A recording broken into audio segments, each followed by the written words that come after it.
trying to like within that window. I got you. Can't hear you, Ron. Can't hear you, Ron. This is where we are. We live on TV, Ron. Jalen Brunson does it yet again. Step back, crossover. Asor goes that way. Jalen Brunson goes this way. The game winner goes straight through the hoop. The Knicks in the Pistons season. We're going to talk all about this. Oh, and the Clippers have forced the Game 7.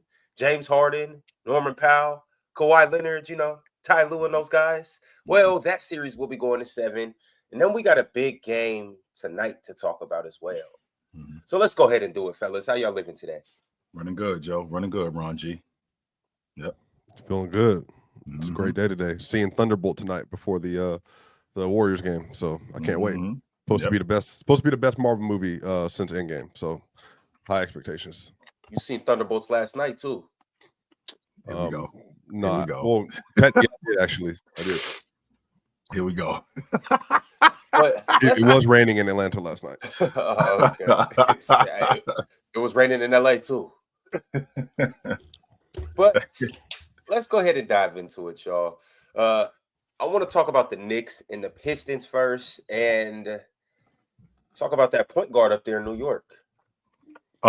It's interesting, Ron, that we're talking about that point guard up in New York because previous to that shot that he hit at the end of the game, he was not having a great game, and particularly a great fourth quarter, because that's where he's shown the most within the series. I think he's averaging 15 a game in the fourth quarter for the series, but in games both 5 and 6, he got you 5 points in the fourth quarter, and then yesterday he had you 7. And that 3 was part of that 7. I thought that they did a good job on him in the fourth quarter, switching on to him, being physical with him. I mean, he did miss a couple of open looks, but I think the most important thing that I saw was how they took Cat out the game, because Cat was completely ineffective.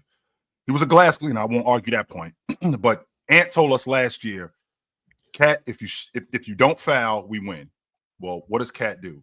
Cat's fouling, and they needed Brunson to save them last night because I actually thought that Detroit was going to win that game. I thought they did a good job on Cade, not just at the long ball line, Ron, but I thought they did a good job on him with him getting downhill in the half court and keeping him away from the basket and making it tough on him, particularly OG Anunoby. I thought that he did a good job on him.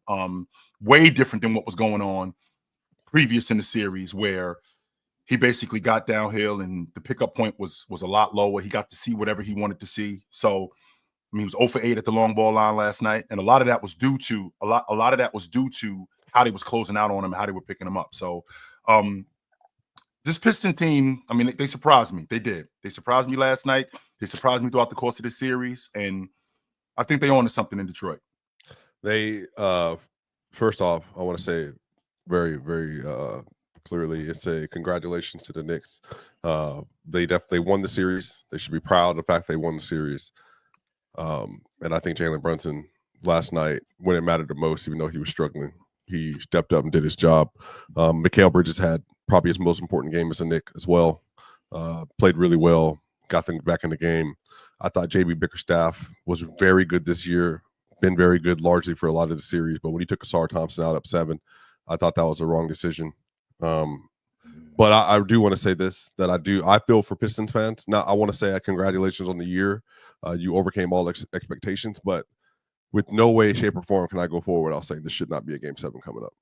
I feel like that needs to be said. I think that the context of that, Ron, for me is important, because I think that I think we were robbed of a Game 7, like let alone the Pistons and all that kind of stuff as well. You talking about with the refs with that late? Yeah, goal? I'm talking about that. I think that's that big of a deal. Yeah, it would have been a 2-2 series instead of a 3-1 in situation change. Maybe the game changes too, but like, yeah, it will at least be a Game 7, I think.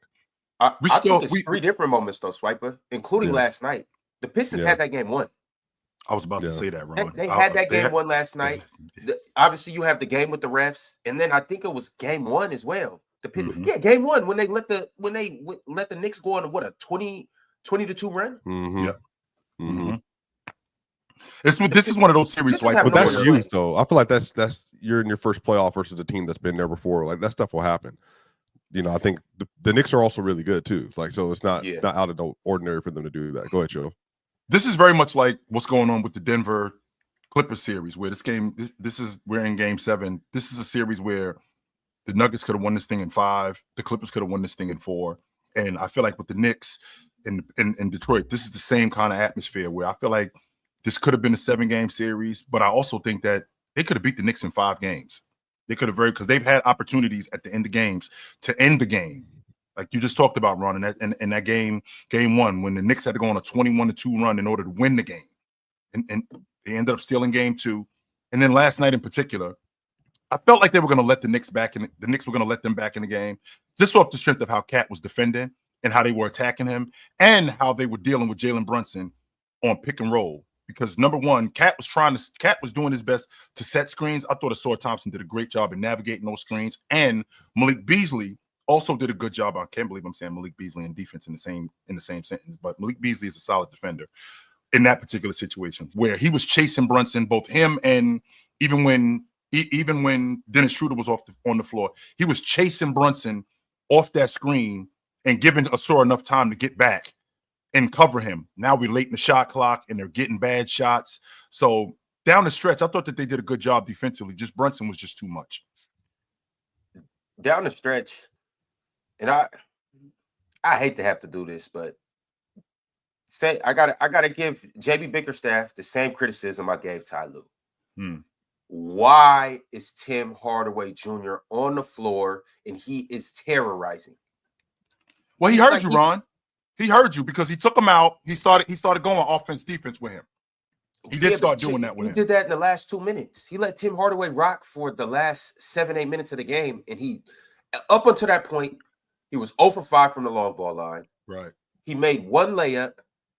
He had a bunch of turnovers. He was getting cooked on defense. And at that point, Malik Beasley had 18 points. He hadn't scored I think he scored 1 free throw at the end of the second quarter or at the end of the third quarter. So he had 18 points in the first half. Right. But up until that point, Malik Beasley was the one who was giving you guys a living hope and a chance from the 3-point line. When Tim Hardaway Jr. was 0 for 6 from the 3, was 0 for 5 from the 3-point line, and Cade Cunningham was 0 for 6 at that moment in time too. Their backcourt was 0 for 11 from the 3-point line. Malik Beasley shot him back into the game. So Malik Beasley should have been on the floor for him. But even if it wasn't Malik Beasley, why is your best defender not in the game? So I think this goes back to Asor Thompson. And I think this goes back to what the complaint was with Bickerstaff in Cleveland. Is he a bridge coach? I mean, because coaches make mistakes, Ron. Let's be clear about that. Coach Adelman made a mistake last night with taking Murray out of the game when he took Murray out of the game when Murray got rolling, Murray got rolling, and then they had got back in the game. Coach Bickerstaff, that's a mistake on his part. But he's done this kind of stuff in the past. He got outcoached against Tibbs when they played against the Knicks. Clearly got outcoached in that series, right? So that's the question that's always been asked with Coach Bickerstaff. Is he a bridge coach? Is he a guy who's just going to get you halfway to the hospital? Is he the guy who's going to get you halfway to where you're trying to go, and then somebody else has to take over? I mean, that's what I think about when I think about Coach Bickerstaff, because I think he's a damn good coach. But is he a bridge coach? Is my question. Is he really a championship level coach? That's the $1 million question with him, because stuff like that you have to recognize, even though you roll with the guys who got you there, Ron. Let's be clear about that. And I know that you want to. I know that you want to go with other rotation guys, and I know you want to go with Malik Beasley, who, by the way, it was 2 games ago. I think he was 1 for 8 at the long ball line, and he was doing this throughout the course of the series, where he'd take him out of the game, then he put him back in the game. He was doing that. So I'm thinking with Coach Bickerstaff. Is he a bridge coach, or is he a guy who can actually get you there? Because I understand that coaches make mistakes, but how glaring is this mistake? I don't think it's that big of I don't think it's that much of a deal. I think it's a big deal, though. I don't think that's what lost in the game, though. No. Morris, what's your thoughts on this? Just the game in general. It was a great game. It was a great series. Another game decided by 1 possession again. I feel like all of the last 4 were decided by 1 possession. And then game 1 had the 21-0 run. So that game was very interesting. Game 2 was like 1 possession all the way down to the end. So this was a very, very close series. The Knicks obviously winning 4-2, but I think the Pistons very easily could have won 4-2. I think we could be in a game 7.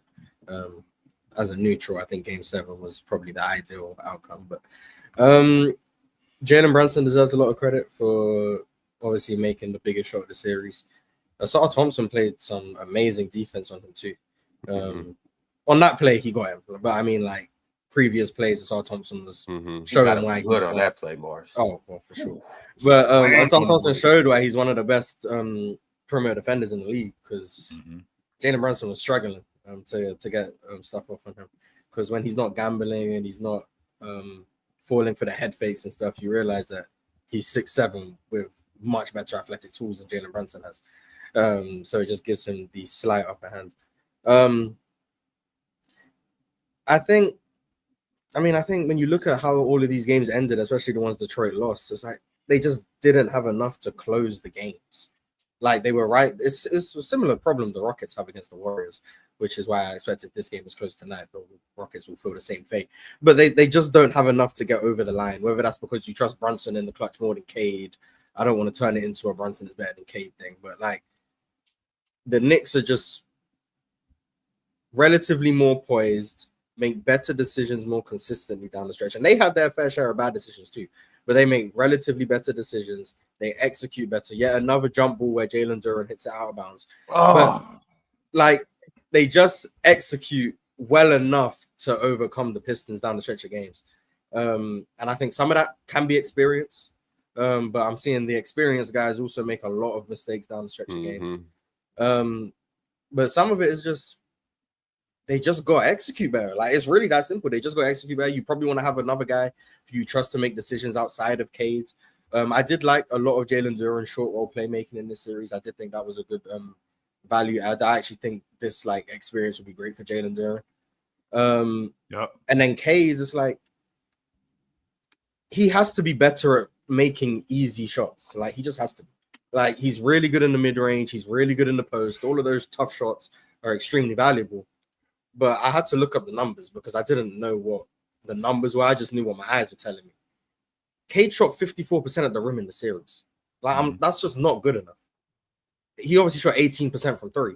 I thought it was 17. I'm sorry. Go ahead. I think it was like 17.9. Yeah. A lot of that is hampered by the fact that in last night's game it was like 0 for 8 or whatever. So it wasn't really 18%. Yeah.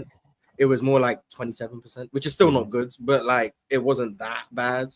Similar to like how like Ant's 3-point percentage is now 33% after the Lakers series because he went 0 for 11 in game 5. Right. But that's before that, Cade was 25%. So even before last night, 25% from 3. Like he just, it's hard to be a primary ball handler and decision maker for a team when you aren't good at the rim.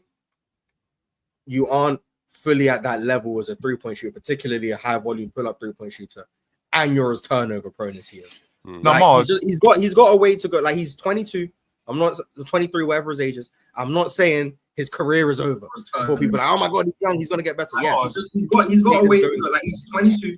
My man, this dude has an echo. Cade is going to get better. I'm not saying this is an indictment on his career. Sure. And that it's over forever. But what I'm saying right now, as a 23-year-old, there's avenues for Cade to get better, and I think they're quite easy to fix. Turn the ball over less, improve at the rim, which is probably harder to improve than like just improving as a 3-point shooter, because like sometimes you either just have it or you don't downhill. But like improve as a pull-up 3-point shooter, improve as a decision maker, turn the ball over slightly less, probably gets an extra decision maker in there for Detroit. Cade's got a very bright future. Definitely now, NBA this year. What I want to do is I want to stay right there where you were talking about finishing at the rim, and I want to counter that. Well, Mars, him shooting 54% at the rim, is he good? Is he not good, or is he not elite?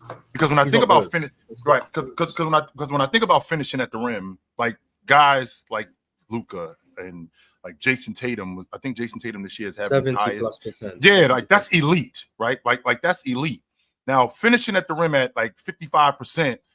I mean, that's not terrible. That's bad. He's in the 7th percentile. That's bad.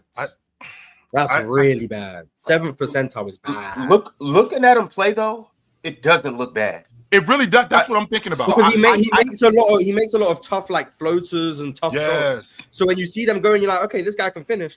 But it's like when your whole shot diet at the rim is a bunch of tough layups. Right. That's not sustainable. It's like you have to be able to like manufacture easy, wide open layers for yourself. You can't do it, and that's why I'm not as high on Cade as an athlete as some of you guys are.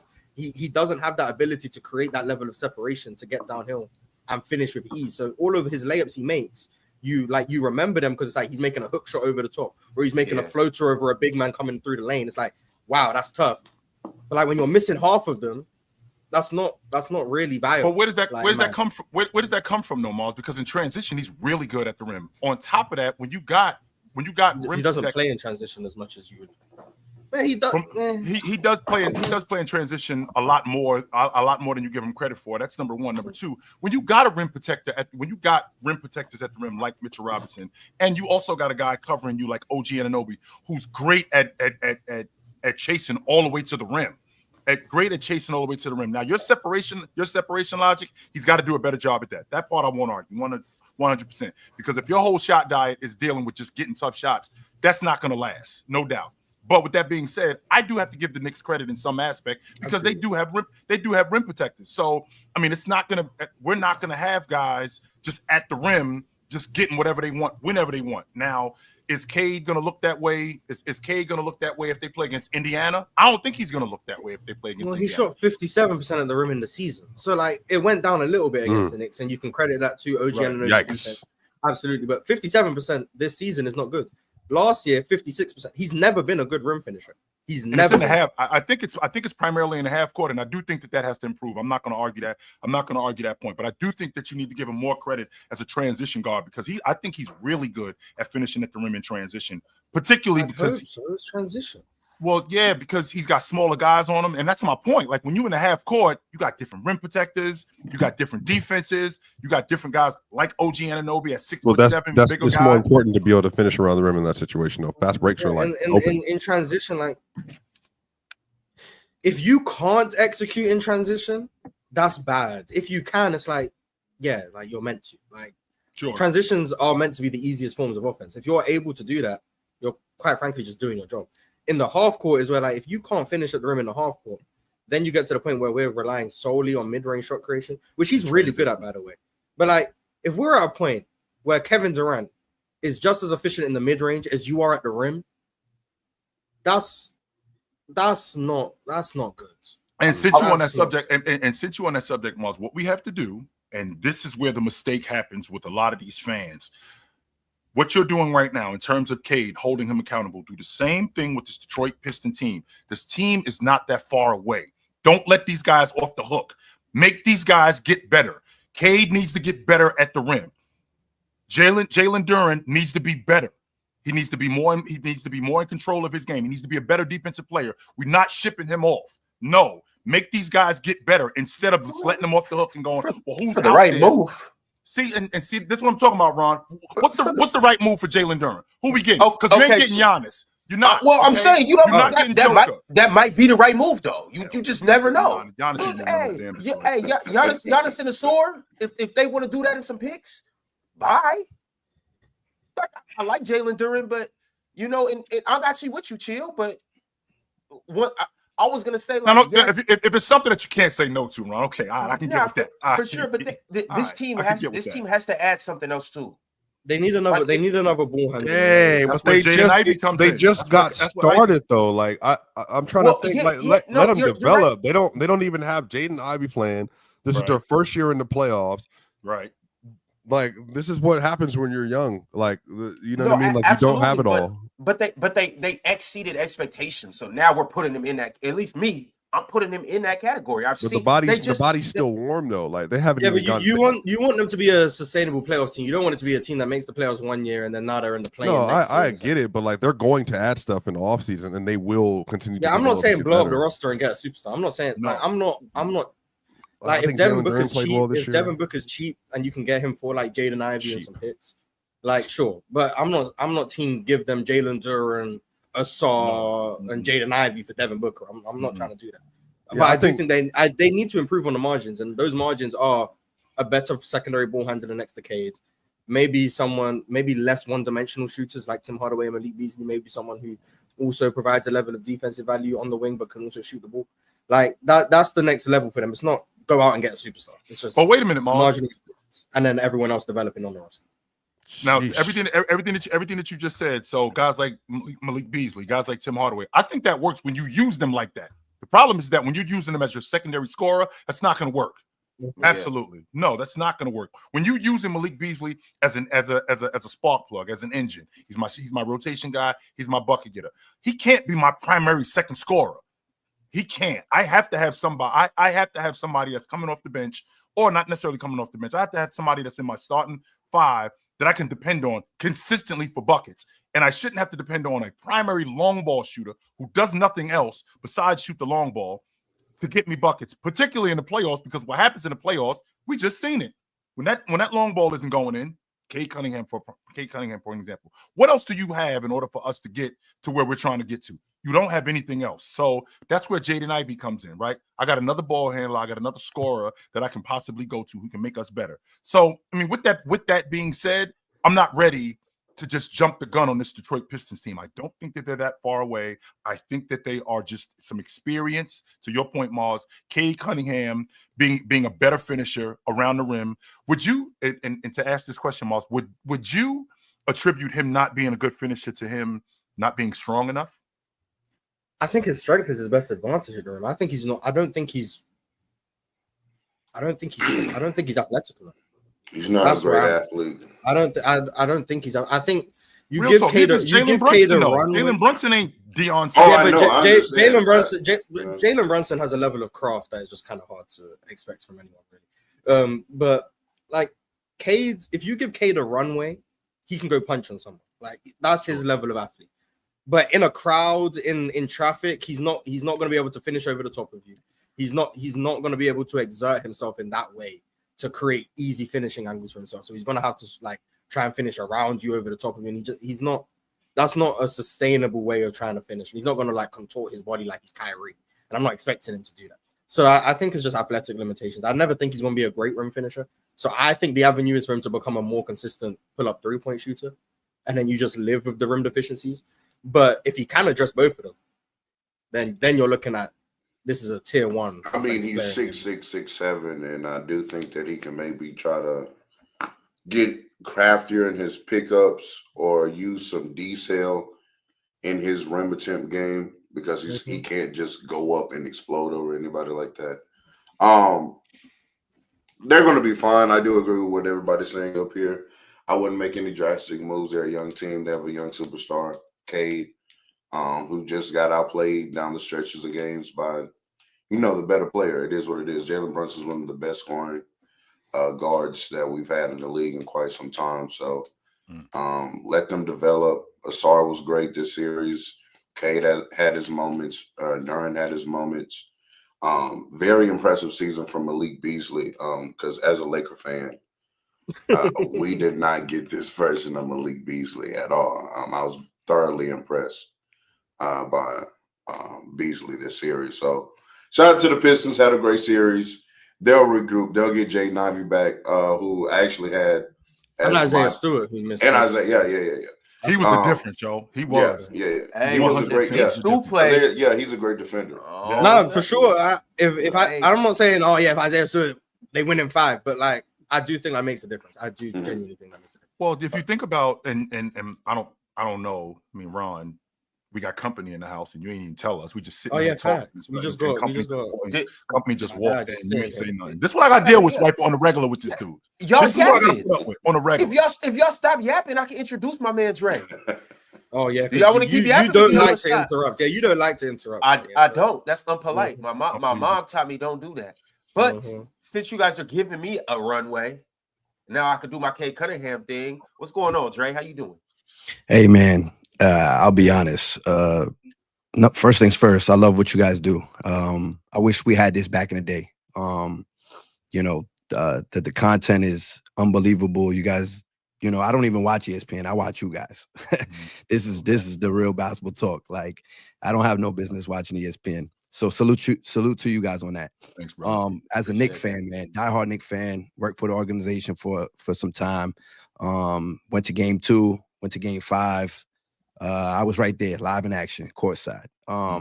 Sat behind Mike Breen, like Clyde. So for me, as a Knicks fan, I'm living the dream right now. Like we never got these moments And last night, man, I'll be honest, I didn't. That game was so weird, and this series has been so weird. It's going left, right, left, right. It's got a weird swings, runs. This is a weird series. And the Knicks pulled it out, man. I'll be honest. I didn't think we were gonna win Game 6. I'll be honest. I thought it was going back to the Garden and the roof might cave in because it was gonna be crazy in there. But Jalen Brunson really showed what he's capable of. And that's why he won, the most clutch player in the NBA, right? Yeah, so I just can't believe we won that game and how it went down. And JB really put the team on his back in the last 30 seconds. But yeah, I still don't. I don't know what happened, honestly. I think it's wild. I think it's wild that we don't talk about how, when you get to the fourth quarter and what people expect you to do, and you do it. And that's who Jalen Brunson was, like, particularly in this series. I mean, he was averaging between 4 Game 5 and 6. He was averaging 15 a game in the fourth quarter. He's stepping on the floor in the fourth quarter going, they expect me to get busy. And he does it. They expect me to, not necessarily, I'm not going to say save us, but this is my time to end things. And he does it. I mean, that's a big deal when you're talking about a smaller guard, not athletic as a bunch of the other guards, as crafty as Mars says he is, but his ability to create shots and put his team in position every game to win. I mean, I feel like that's a big deal. Yeah, and let's be honest, man. They're throwing all types of guys at him. They throwing length at him. It's hard for him to like really move. Like, I don't know if you guys ever seen JB, but JB's a really small guard. I don't know what they got him listed at. I don't know if it's like 6'2", 6'1", but he's definitely like 6 foot solid. And if you watch his pregame, I actually got it on my TikTok, and a lot of people actually been hitting me up about it. But his pregame is so crazy. Like, the type of shots he takes with his dad before the game, and you sit there and you watch him, man. Like, he like you said, OG. Like, he's not a quick guard. He's not a Kyrie package type of guy. He's real basic. He just gets to his spots. But yeah, the guy's unreal, man. He really is. I don't think he gets enough credit. Yo, Dre, I want to ask you though, because you said you thought that you guys are going to win Game 6 or going to lose Game 6. You thought it might kind of get a little shaky Game 7. First off, what were your expectations coming into this series? Man, I said it from day one. I said it from day one. The Pistons, I watched the Pistons all year. The Pistons were a great team, man. They really were. They were like what we call New York teams. They were gritty. They were hungry. All season they were that. They got some big wins, and Bickerstaff just made them much better from last year. Going into the playoffs, I'll be honest, I knew we were going to play the Pistons, but for me, it was try to get through the Pistons. It wasn't guaranteed because I knew they were that good. And yeah, man, it was really getting past the Pistons and then hopefully play the real series that I wanted personally, which was play the Celtics. But it wasn't guaranteed in my book. Well, you got it. You wanted Boston. Here they come. Yeah, I wanted the real test. Just we had a weird season, man. I'll be honest with you. We lost against good teams all year. Let's face it. As a Knicks fan, we couldn't get past the real teams. But you know what?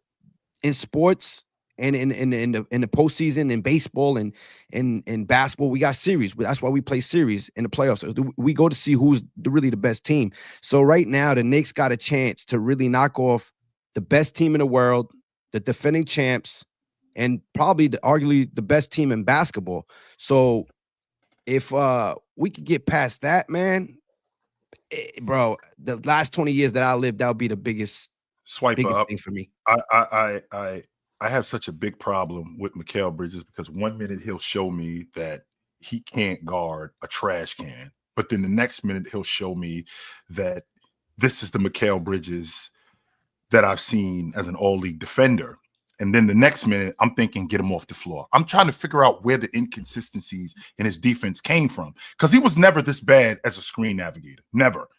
I don't ever, even when he was in Phoenix, I don't ever remember him being this bad as a screen navigator. A one-on-one defender, the guy that I particularly remember him being good against was Curry.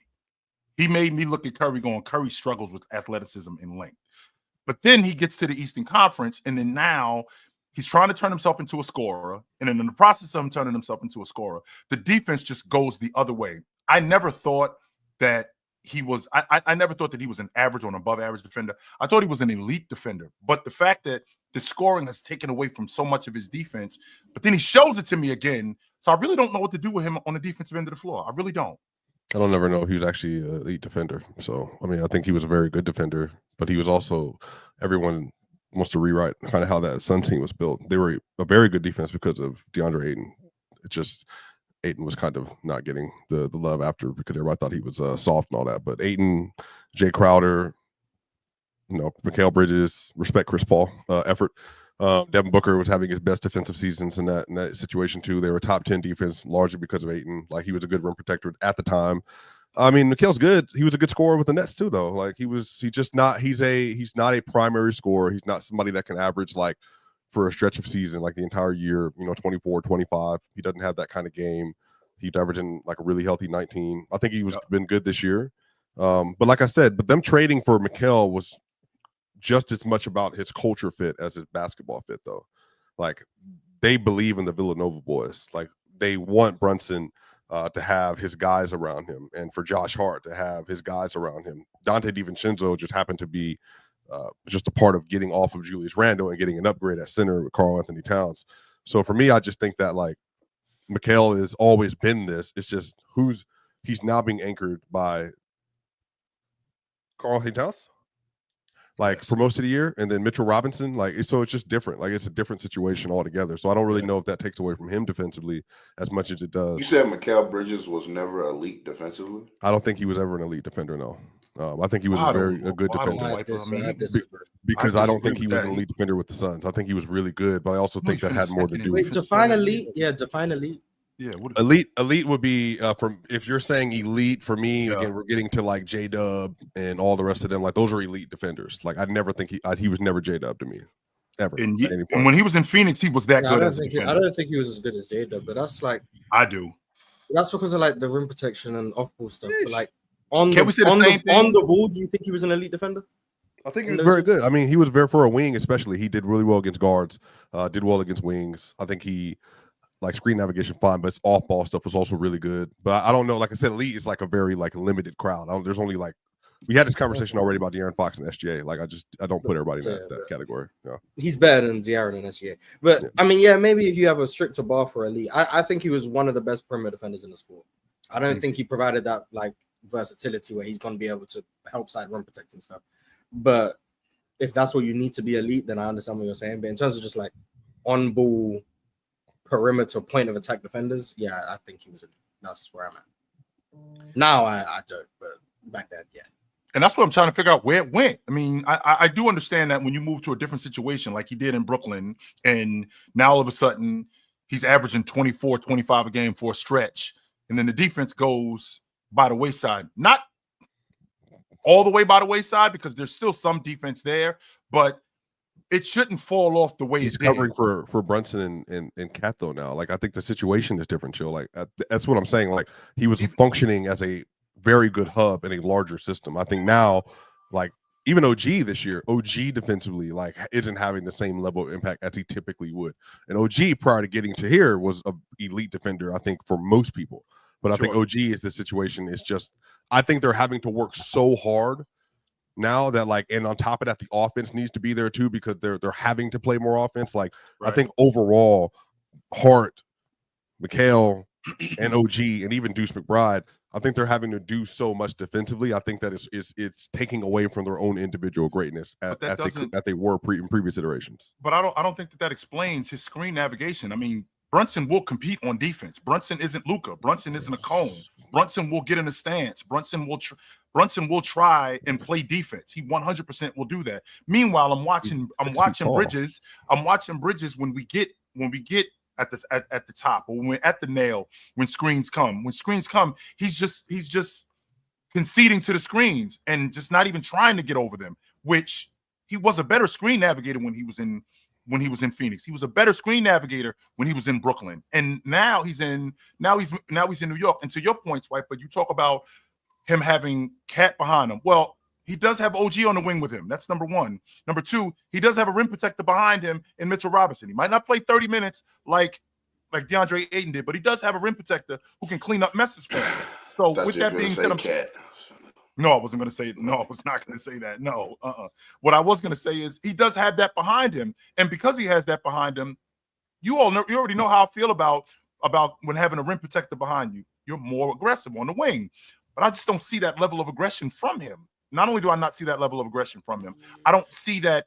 I don't see that ball pressure that I used to see. I don't see that screen navigation that I used to see. I don't see his hands as busy as they used to be.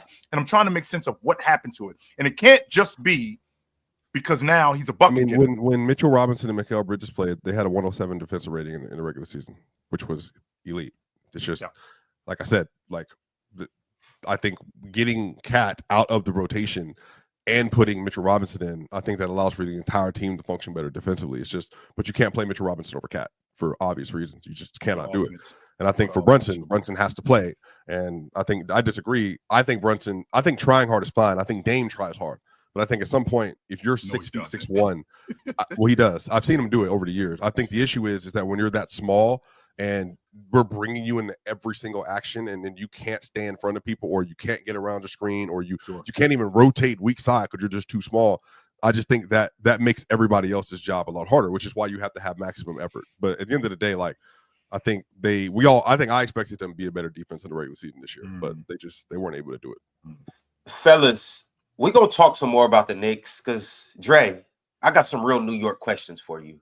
And then we're going to deep dive a little bit into the Knicks versus the Celtics series. And then we have a game 7 that we got to talk about, as well as a good game tonight. So we'll get into all of that. First off, you guys already know the drill. If you're in the chat, salute to you. Appreciate you for watching. Appreciate you for joining up. But become a member now. Turn on your notification bells. Like the stream. And just keep doing what you do best in the chat. But in the meantime, we know that we have one team moving on to the second round. And we know we have another team that will be visiting me down here in Cancun. I just checked LeBron and Luka and them in last night. They had watch yourself. So, hey, real talk. Watch yourself. Hey, real talk. I got cheap flights, cheap hotels, cheap drinks, whatever you need down here. We got it for you. So, hey, I know you still got a horse in the race with Houston, but if they get bounced out tonight, brother, just come join me, man. Is the reservation already there, both of my teams will be down there after the night, man. Tough. But if your team is in the second round, then that must mean you might want to go to the game. And if you do want to go to the game, the playoffs, that's where it's at. If Cancun's a beautiful place, but it's no better place in May, June, April than being in this arena and experiencing that good old, grand old, intense playoff atmosphere. And how you can do that? Well, the best way is by downloading the GameTime app. You see, the GameTime app, they make getting tickets faster and easier than ever before, especially, those hard-to-get playoff seats where the price goes up and just the availability goes down and all of that good stuff. Well, with the GameTime app, the prices actually go down the closer it gets to tip-off. They have killer last-minute deals, all-in prices, views from your seat, and they have the lowest price guaranteed. GameTime takes the guesswork out of buying playoff tickets. So download the app and take the guesswork out of buying tickets. Create an account. Use promo code CLNS for $20 off your first purchase. Terms apply, but in the words of a wise man named Big Ox Media, who gives a damn about terms? Download the app. Use code CLNS for $20 off and get in the game. Lowest price is guaranteed. We'll see you guys there, or I'll see you here in Cancun. One or the other. Yo, so Dre. Talk to me. How confident are you right now? Yo, man. Hey, we need the real right now, Dre. We need, as a true diehard, born into it New York Knicks fan, how do you feel about this team? Because as you know, you're going against the defending champions, the big bad Celtics. Are you worried? Yeah, man. I'll be straight up with you, man. It was really a weird season. This team got put together right before training camp. That cat move caught me super off guard. All of us. Julius was gone. Dante was gone. And if you're a real Knicks fan, you didn't want. I don't want to say the word, but people got to think with Julius, right? I love Julius. I think he's a horse. Great guy. Dante was playing out of his mind. So that threw a lot of people off. Going into the season, then you go with Cat. You get who else did we get in that we got Cat and I forget what other move was it? I forget what other move. But yeah, going into the season, man, I just didn't know what was gonna happen because everything got put together so quick and threw everybody off guard. So long story short, we get to a tough series against the Pistons, and now we get matched up with the defending champs, and we couldn't beat them all year. And now it's like, yo, man, if you're a New Yorker, bro, this is what you live for. Like moments like this. This is where you can really be the king of New York. This is where you can really put on for the city. People will remind you, like they'll remember you. Like this is the stage, man. So in New York, the lights are bright. I don't know if you guys know, but yo, Madison Square Garden is gonna be insane. Like it's gonna be crazy. Like what people thought the Detroit series was crazy. Now that's not crazy, bro. You really want to see craziness this series? You're gonna see craziness from the fans, from the players, from everything, bro. You're gonna see everything for this series. And back to your question, am I confident? Like, yo, bro, like all I could say is we're playing a great team, and this is the moment where you could really shine. And I hope they get it done, man. I really do. I hope they get it done. This is what we live for. Dre, I grew up in Jersey City, so I know what time it is, right? So I know, you know, my uncle was an avid Knicks fan during the Ewing days and Kenny Bannister, those guys. But you don't sound like a delusional Knicks fan, right? That you don't sound like that guy, right? You actually sound like an objective, sane Knicks fan. And if we're being honest, right? If we're being honest, I think your boys are overmatched. I think that's the biggest thing. And I think because they're overmatched, people are gonna jump the gun. Yo, all right, we need to blow this thing up and we need to start all over. When in reality, I mean, the way that this thing was put together, it was put together to beat the Celtics. And everything that you guys do good, the Celtics do better on both sides of the basketball. And I think that's probably the biggest problem. Cat's going to be hunted consistently in this series. Not only is he going to be hunted, Jalen Brunson is going to consistently be put into action. I've told the guys this before you even came up here. I mean, Jason Tatum averages 35 a game against Mikal Bridges last year when he was playing for Brooklyn. He averages 34 a game this year in the playoffs. And I think he's averaging 30. I think he's averaging 34 a game this year. No, I'm sorry, I take that back. He's averaging 37 a game this year against the Knicks. So, I mean, I think you guys are really up against this Boston Celtic team. Yeah, man, they're a great team from 1 to whatever this roster carries in the playoffs. But every play, like I tell people, man, on that Celtics team, anybody could go off. You could get Pritchard to go off. You could get White to go off. You get Tatum go off. Brown, you name it. Anybody could go off on that team. So I think the Knicks will be ready. I'm sure they're gonna get up for this series. I think a lot of people think that the Celtics are just going to cruise through. I don't think it's going to be like that. I think it's going to be gritty. As far as what it's going to be, I don't know. Yep. But I don't think it's how many games. How many games is gritty? How many games you said? Yeah. How many games is the series going to go? Bro, that's a great question. I don't know, bro. I really don't know what the series could be. Can I get a best and worst case scenario for you for the Knicks? All right, so I'll take this. I'll take go 6. I would love go 6. Go 6. You guys win in 6? That's best case scenario? I'll take us in 7. Okay. Oh, worst you've accepted that you're losing, basically. No. What I'm saying is we win in 7 or we win in 6. 6 or 7. Or the same thing, vice versa. And then what's worst case scenario? Oh man. I hate to have to do this to you, but no comment, man. They get swept out the playoffs. That's the worst case scenario. Yep. Right, I'm about to run a poll, chat. I'm gonna ask you guys what do you think is more likely, for the Knicks to get swept or for the Knicks to win in 7? And now I'm gonna ask you guys, what's more likely? The Knicks get swept. The Knicks get swept. Yeah, the Knicks get swept. That's but I'm gonna pick them in 7, though. So you know. Well, you do that anyway, Mars. If they go down 3-0, Knicks in 7. If they go down 2-0, Knicks in 7. I can actually see them going down 3-0 as well. Yes. But the Knicks gonna win game 1. The Knicks gonna win game 1. Everyone gonna be like, "Oh my god, Boston gonna lose," and then Boston gonna win 4 straight.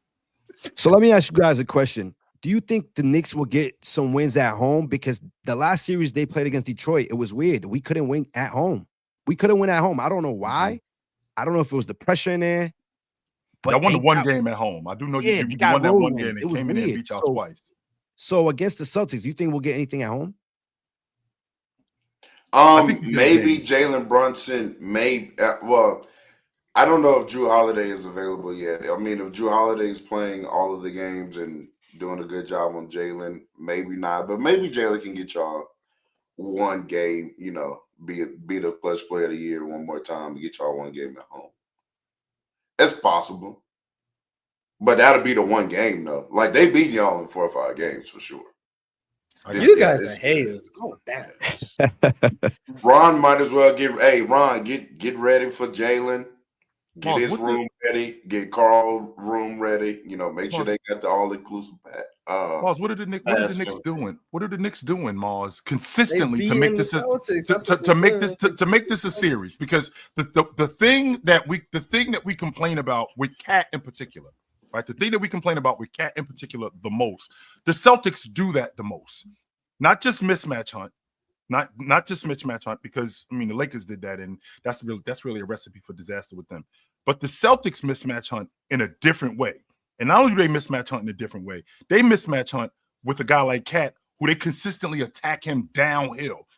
And with them attacking him downhill, that puts him in foul trouble. So now that takes your offense off the floor, which is what you need, particularly against this Boston Celtic team. If you don't have that, and now you just got a rim protector in Mitchell Robinson, and now I'm relying primarily on Jalen Brunson to get me buckets. I'm going to get buckets from Mikal Bridges. I'm going to get some buckets from OG Anunoby, but I'm primarily relying on Jalen Brunson to get me buckets as opposed to the 6 guys that the Celtics got. How the hell do we combat that? I'm going to be honest. I genuinely have no idea how the Knicks can do the series. But I'm going to pick them. I have no idea how they can do it. Knicks in 6, but god damn, however they do it, I'm going to be happy. I don't know how they go about doing it. Man. I know Styles makes fights and all of that, so this is a little disingenuous, me saying that the Celtics, they didn't necessarily give the Knicks a run for their money, but it was 5 tough games. I don't think I'm crazy to say if the Magic can make it a little murky with the Celtics, I don't think the Knicks can't do that either. Ron, the only reason why they did that was in game 3, right? In game 3, they punched Boston in the face. Then Boston matched the fight. That's what they already know going into Madison Square Garden, that that's what it's going to be. They're not thinking that we're just going to waltz into Madison Square Garden and just walk right by these dudes, because that's how they're going to get cracked over the head. We already seen that in Orlando, so they're not doing that twice, right? So they're coming in there prepared for the fight. I think they bring the fight to the Knicks more than they wait for the Knicks to bring the fight to them, because they already seen that movie already, and it got them an L. So they bring the fight to the Knicks. And remember, Ron, I think it was the last game that they played the Knicks. They were in a dogfight. Everybody was healthy on the Knicks. Everybody was healthy on Boston. They were in a dogfight. I believe it was a 1-possession game, and Mikal Bridges ended up, the ball went out of bounds off of him. But up until that point, we had a really good game. I felt like KP, he matched what Cat was doing. And not only did he match what Cat was doing, he dragged Cat away from the basket. I just feel like these rotation guys. So like Cam Payne having to outclass Peyton Pritchard. Goodness, kind of putting me in a really tough spot. He can do that. Mars, you don't even believe, like, Mars, can you say that to me? Like can he outclass him? Yes, he can. Can he outclass him more than TJ McConnell can outclass him? He doesn't need to. He just needs to outclass him more than Payne Pritchard outclasses him. That's what he needs to do. Good luck. Jalen Brunson can be the best scorer in the series. That's entirely possible. Karl Anthony Towns can be the best shooter in the series. That's entirely possible. Mars, he gonna have and to Tom Thibodeau can be the best coach in the series. That's entirely possible. Knicks in 6. Karl Anthony Towns is going to have to be the best player in this series. I'm not saying he's going to be. I said he's going to have to. Boston in 4. Cat's going to have to do a 26-13 type thing. Oh, he can do that. He's still gonna be better than Brunson, but sure. Okay. He's could going do to have to dominate. Mhm. 26. Oh, 26 and yeah. I mean, 13. obviously. Mhm. Yeah, I think this is a series for Cat to really prove himself, man. You're playing the best team. If Cat, this is the moment. Cat, right now, this series, this is the moment for Cat. That's why y'all got him here for this reason right Yeah, here. it's For the this reason. specific reason right here. That's why y'all got him here. To That's why y'all. lose to Boston. No, Nah, not. Mikal gonna turn into all league defender Mikal Bridges again. OG, you already know how he be playing defense. Mm-hmm. And then Cat and Jalen Brunson gonna shoulder the load on the offensive end. I can see the Knicks in 6. I see the vision. You just When does the remember- series start? Sunday? Monday. Monday. Monday. Okay. Mhm. As True says, Boston been sitting around, man. They've been resting all this time. They've So been you know chilling. game 1, the Knicks gonna win. They've been And then chilling. that means they still home court game 1. Mm-hmm. We'll give They've the been Celtics chilling. game 2. The Knicks hold their home court in game 3 and 4. So they're up 3-1. Mhm. Then all they got to do, they'll lose game 5, and then they'll win game 6. Now remember too, Mars. We was in Detroit. It's not like we home, so we got to get on a plane and we got to go to Boston right from here. Like we're not going home. We got to go to Boston. And They're gonna be practicing all week. They watching the film right now. okay. OG and Mikal, they getting that full body massage so their muscles ain't aching when it's time to go against Jalen Brown and Jason Tatum. Mhm. I'm convincing myself. I'm Not convincing me, Mars. I'm sorry. Fellas, I got breaking news for us. Before I break this news, though, I do gotta let you guys know that there's a beautiful app called PrizePicks where you can run your game, control your game, and win your game. And with PrizePicks, not only when you play $5, will you get 50 back instantly, but they have a little special thing going on right now called Takes to Tickets. Now, I know all you guys in the chat have amazing takes, unlike some of the guys up here and the 2 guys that definitely aren't here. But shout out to Ox and Jordan. But you guys have good takes, and your takes can take you to tickets that are courtside. Every time you play a $5 3-pick flex NBA lineup during the playoffs, you will be entered into a sweepstakes to sit courtside in the NBA Finals. So put those good takes to work. Add $5 to your account after you use promo code PANEL, and then we'll see you courtside at the championship. And this actually, speaking of Ox, is his good take of the day. He has Fred VanVleet going more than 15.5 tonight. He has Stephen Curry going more than 3.5 points in the first 5 minutes. So we'll see if Steph can get off to a hot start. He got Jimmy Butler going more than 2.5 points in the first 5 minutes. And Amin Thompson, which is a demon pick, going more on his PRA than 29.5. That's how we rocking today. Oh, and by the way, we will be on the main stage tonight. And you never know who's going to pull up with us. So make sure that you are there on time at 9 p.m. Eastern, 6 Pacific, and come check out a good-ass Game 6 with us. We'll see y'all there. All right, fellas, I do have breaking news. You guys know there's a legendary coach in the NBA. Down in San Antonio, Coach Pop. The news is now that he will be stepping away from coaching the team. He will not be coaching anymore. He will be taking a full-time role as the team president. I'm feeling that. Yeah, I'm feeling that. So, yeah, Gregg Popovich will no longer be the head coach of the San Antonio Spurs and is transitioning full-time to team presidents. So the iconic coach won't be on the sideline anymore, but he will still be behind the scenes taking care of things and whatnot. Kind of like what Pat Riley is doing, except just a little bit younger. Yeah. All right, I can get with that. I mean, Gregg Popovich, one of the 3 best coaches of all time in the NBA, 75 years old. I don't think he has anything left to prove as a coach. He's coached a plethora of players, turned players into great players, and he's just done a great job at San Antonio and made them a first-class organization from something that they weren't for a long time. And the fact that he's moving into the front office, I mean, I think that this is a great thing for him, no doubt. This is a great thing for him. Yeah, shout out Pop, man. Definitely hope all is well as far as his health is concerned. Hopefully, he gets back to 100%. to me, the greatest coach of all time, was able to win in a variety of ways. Transition from using, dominant bigs to pick and roll ball handlers to 3-point shooting and spacing, while maintaining an elite defense the entire time. But even, he was a better person as well. Like every player that he's coached has nothing but positive things to say about him as a person. We know that he, often spoke out about different societal issues and, was never scared to speak his mind on that. And to me, more times than not, had the correct position on that as well. So great coach, seemed to be an even better person. Hopefully he can just, get his health right and be a great president for the San Antonio Spurs, just like he was a great coach. And shout out to the load management originator. Shout out to the load management originator in Gregg Popovich. Like, a lot of people don't want to talk about that, but Gregg Popovich is the one who started that. Nope, Timmy, you ain't playing tonight in Miami. Nope, you're not. Shout out to the load management originator. No doubt. Yeah, shout out. It's just good to know that Gregg Popovich is still going to be around, even in, especially if this is better for his health, not having to travel as much, not having to be on his feet and all of that good stuff. But I mean, we all know the Spurs' future is bright. So as long as Gregg Popovich is over there in some way, shape, form, or capacity, I'm confident in what the Spurs got going on. Absolutely. Feeling that.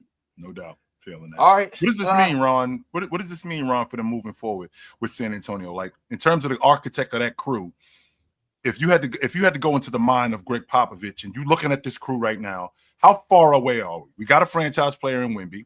We got our lead guard in De'Aaron Fox. What Far else away are we from missing? what? What else are we missing? Far away from what? From being in contention in the Western Conference. How far away are we? Championship contention? Man, or playoff contention. Of Wemby. Oh, playoff contention. Playoff contention. Next How year. far Health away away from playoff. Yeah, next year. Okay. All right. I would love for them to put their stake in the Giannis bid and pair up Giannis and Wemby for next season. Personally, Yo, I'm higher on the Spurs than everybody up here, because I like De'Aaron Fox more than you guys do. I think we're all high on Wemby, so I don't gotta talk about that. But Castle, Vassell, even Sohan, I like all of these guys, and I like the group that they got. And then you add De'Aaron Fox to that, I think that takes them to another level. When they get a full season under themselves, Wemby should come back better, and all of these guys should get better because they're still young. Next year, I think they could be a top 6 seed in the West. Top what? 10? Top six. Yeah, top 6. Yeah, I think we need to. I think we just need to think through who's in the top 6 right now. So that would be the problem. But I do think that will be a lot better. They were really good this year with Wemby. I said after Michael Malone got fired on Locked On that I think that would be the best option for him. That'd be the best. That'd be the next best step they could take if they want to. Pop and Malone have had a relationship for decades, so that would be a great fit. I think Pop is, Real Talk said, it's just like he has such a stature in the league and how he was able to, I think, cultivate several different iterations of like greatness from the David Robinson days towards the end of his prime, Tim Duncan as a rook to Tim Duncan and then Tony and then obviously getting Manu, like even just what he got out of like players like Tiago Splitter. I mean, a lesser coach never would have been able to take the roster that he had like from those 07 to 14 years and made them contenders every single year. And I think even an aging Tim Swiper, Duncan, you just mentioned. Keep going, Swiper. An aging Tim Duncan. Keep going. No, yeah, an aging Tim Duncan even being a DPOY candidate in 2014. Absolutely. Like, that was insane. I think, and then getting Kawhi in 2011, Jill. Yeah, 2011, number 15 overall. Yes. And then seeing something in Kawhi to be like, we're just going to put him with our shooting coach. We're going to help him develop that offensive game. And then eventually, by the time you get to 14, 15, it's like, who is this Terminator? And he had a lot to do with that development. I think even just socially, obviously, he's a very well-rounded human being. The thing that I love most about Pop, personally, is the 5 championships and stuff is great. And I think developing and drafting, and even they won how many games, Mars, with Kawhi Leonard and LaMarcus Aldridge? 67. 67 games with LaMarcus Aldridge at the second best player. Like, just think about how crazy that is, right? Like, the Nuggets have never won 60 games in any iteration of the team. So they got 67 out of that roster. But one of the best things about Pop that I love is Pop's wife died, like out of nowhere, and the level of like resilience that he showed, and I think to his team and like to the NBA and to his craft, for him to be able to deal with that, and then he kept on coaching for like, I think like 7 years or 6 years, like around that, even after that. And so for him to be able to do that, and also he's very like open about certain things. The media always had like a kind of touchy relationship with Pop because he was like, very like kind of in your face about some stuff, but that's just his personality. Like, I'm not really upset about that. I want to say that was during the season too, Swiper, when it happened. It was during the season. I want to say it was during the season too. Yeah, it was during the season. Yeah. So that was remember Papa doing interviews and they give you one word answers. Yes. And then he treated what's the name? Chill, the dude that used to wear the Craig crazy. That was my guy. Craig Sager. He treated his son super well after that when his son took over for Craig. Did that little brief iteration that he had. So yeah, I mean, Pop was just a great coach. Well, if you think about what's going on in San Antonio, I know we got to move on, Ron, really quickly. We good. Swiper, you just mentioned something about the top 6 teams in the Western Conference and what they're looking at right now. Like, what are the Lakers going to look like next season? But before you answer that, right? Before Wemby goes down, I mean, this team is on their way to winning 40+ games before Wemby goes down. And 40 games get you in the play-in tournament this season. And they're on their way to winning 40+ games. They'll be sitting right next to the Kings. Okay, so now next year, right? So now next year, you're telling me Wemby's going to be better. De'Aaron Fox is going to have a whole season with him, and they're going to make some moves. This top 6 team, the Lakers are going to look a lot different next season. What are your Nuggets going to look like next season? Because I've heard countless times from you don't really like what's going on with this team in terms of roster construction. There needs to be some changes made. So they're going to look different. The Clippers are going to look different next year too. Also, right? What is Minnesota going to look like next year? So is it ridiculous to think? That San Antonio? A lot of teams that are all they're still better than the Spurs, though. Right now. I mean, my thing is, if the Rockets made the jump that they made, I can easily see the Spurs doing that. Not easily, like I don't want to say like it's that. No, you can say that, Ron. They don't have Wemby. The Rockets don't have Wemby. They don't have Wemby or De'Aaron. The Rockets went from a 40-win team. The Rockets have and jumped up to the number 2. Yeah, we went from 500 to 11 wins more. Right. Well, okay, I think the Spurs could do that too. Yeah, to 11 wins more, they'll get 45. No, wins. not 11 wins more. Here's what I was that range. Well, here's what I was going. Oh, so 18 wins more.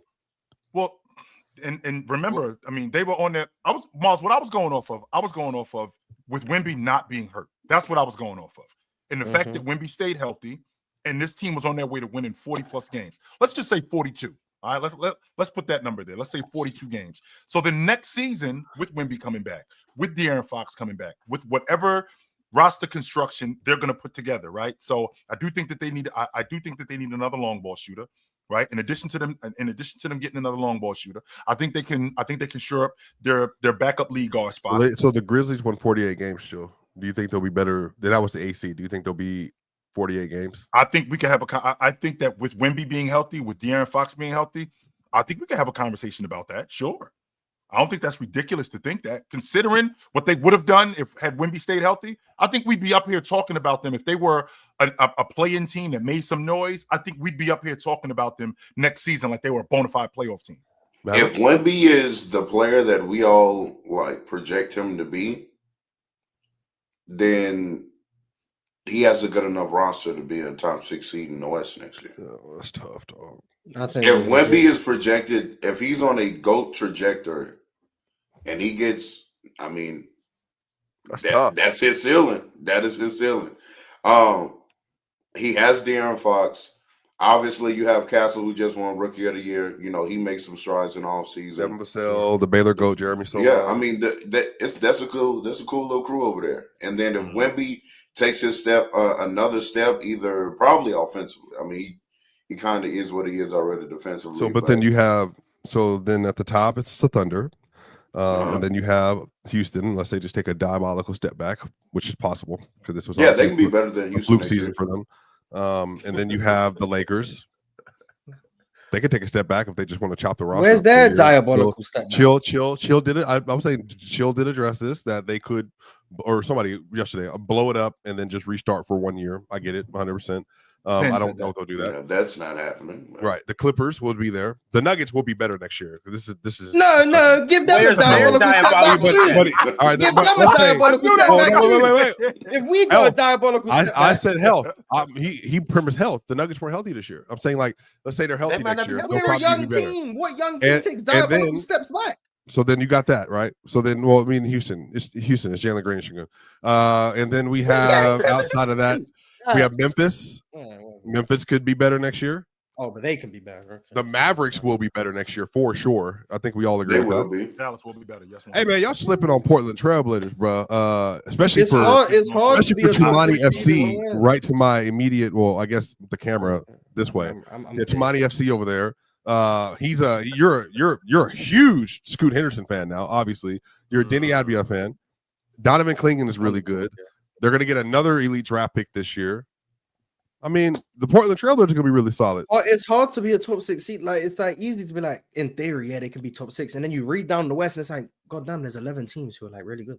Yes. Like, I don't know. Yeah, but I mean, you can just add their name to the, to the pool. To that list. Yeah, then you add their name to the pool of teams that could be a top 6 seed, but could also be the 11 seed.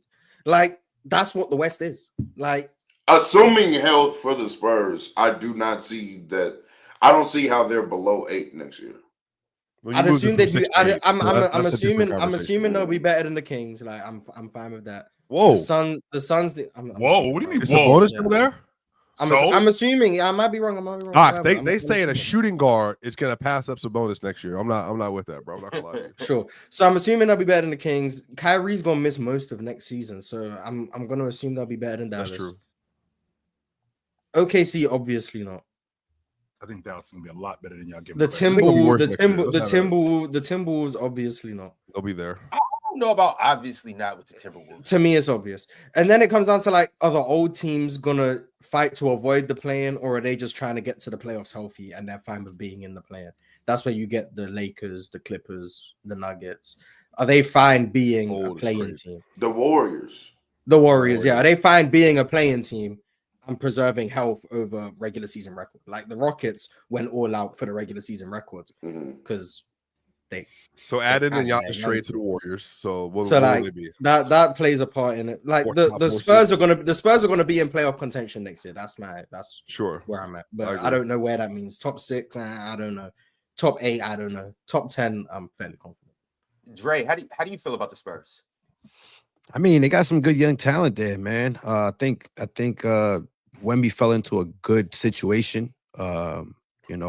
He's learning from Chris Paul, Pop, veterans. But I think they're on the right track. They could be the future, if they keep building around what they got. But I like what they got going on for sure. Yeah, and then also too, where they slotted the pick at right now, obviously we won't know until the lottery's actually in like 10 days. But what's their projection? I think they got Atlanta. I think they're projected like 6 or something, or 7. And they got Atlanta's pick too. Don't leave that out. They're projected 8. They're projected 8 with a 6% chance of number 1. And then they also get Atlanta's pick, but that would be 14th probably. So 2 lottery picks. And I'm saying this to say they got 2 lottery picks. They got still a treasure chest of young assets. We never know what move they might go bust. I'm loving it. So let's go full crazy mode. Giannis, right? Let's say they win the draft lottery. I was thinking top 4, Mars. That's what I'm thinking. No. But let's say they win the draft lottery. Yeah. Do you package Cooper Flag, the number 1 pick, Devin Vassell, whatever else, and go for Giannis, or do you build with Cooper Flag and Wemby? Mars, stop. Wait, Mars. If we take it, if we're buying out the ball, Mars, don't just buy out some of the ball. Buy the whole ball. The Atlanta Hawks get the number 3 pick. By the way, they don't get the 14th pick. Atlanta gets the number 3 pick too. In addition, one's a lot more realistic than the other. But I mean, last year they ended up winning the lottery. I mean, with the 9th one. This one is 14th. But if you want to give them 2 top 3 picks, then if we buying the ball, let's not buy some of the ball. Let's buy the whole ball out, right? I tried to keep it somewhat realistic. Mars, love of the game. Buy out the whole ball. So again, Mars, they win the lottery and they end up getting Atlanta ends up with the 4th pick. So I got the number 1 pick and I got the number 4 pick in the draft.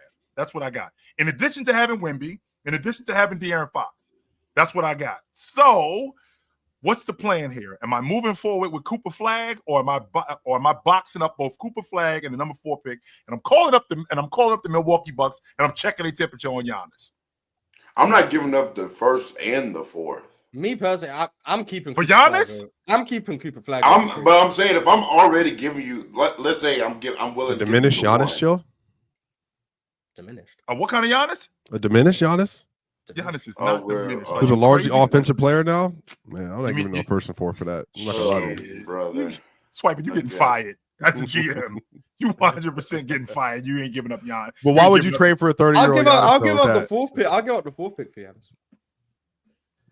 But why not give up the 1? But they're gonna say, okay. I want Cooper Flag. I know, but I'm saying, what if they're like, okay, we won't take the 1 and the 4, right? Cooper, wait, are we? This the Spurs we're talking about? Yes. This is San Antonio. I want Cooper Flag. I'd rather have Cooper Flag with Wemby for the next 12 years, honestly. That's just see what you can do with it. I'm not. Me personally, if you you're banking on the fact if the Spurs win the lottery, I'm not trading that pick. They'll have the best defensive front court in the NBA for the next 10 years. Like Cooper Flag is 18, Wemby's 21. Yeah, we're good. That timeline is perfect. Is Cooper Flag ever going to be as good as Giannis is right now? It's not necessarily. Wemby will be. It's not about Cooper Flag being as good as Giannis. It's about Wemby being as good as Giannis, and then Cooper Flag can go compliment him. And then you have them for 12 years as opposed to Giannis for like 6. Think about it. Cooper Flag with my ultimate trio. You'll have an all-star in Devin Vassell, which I've called this already.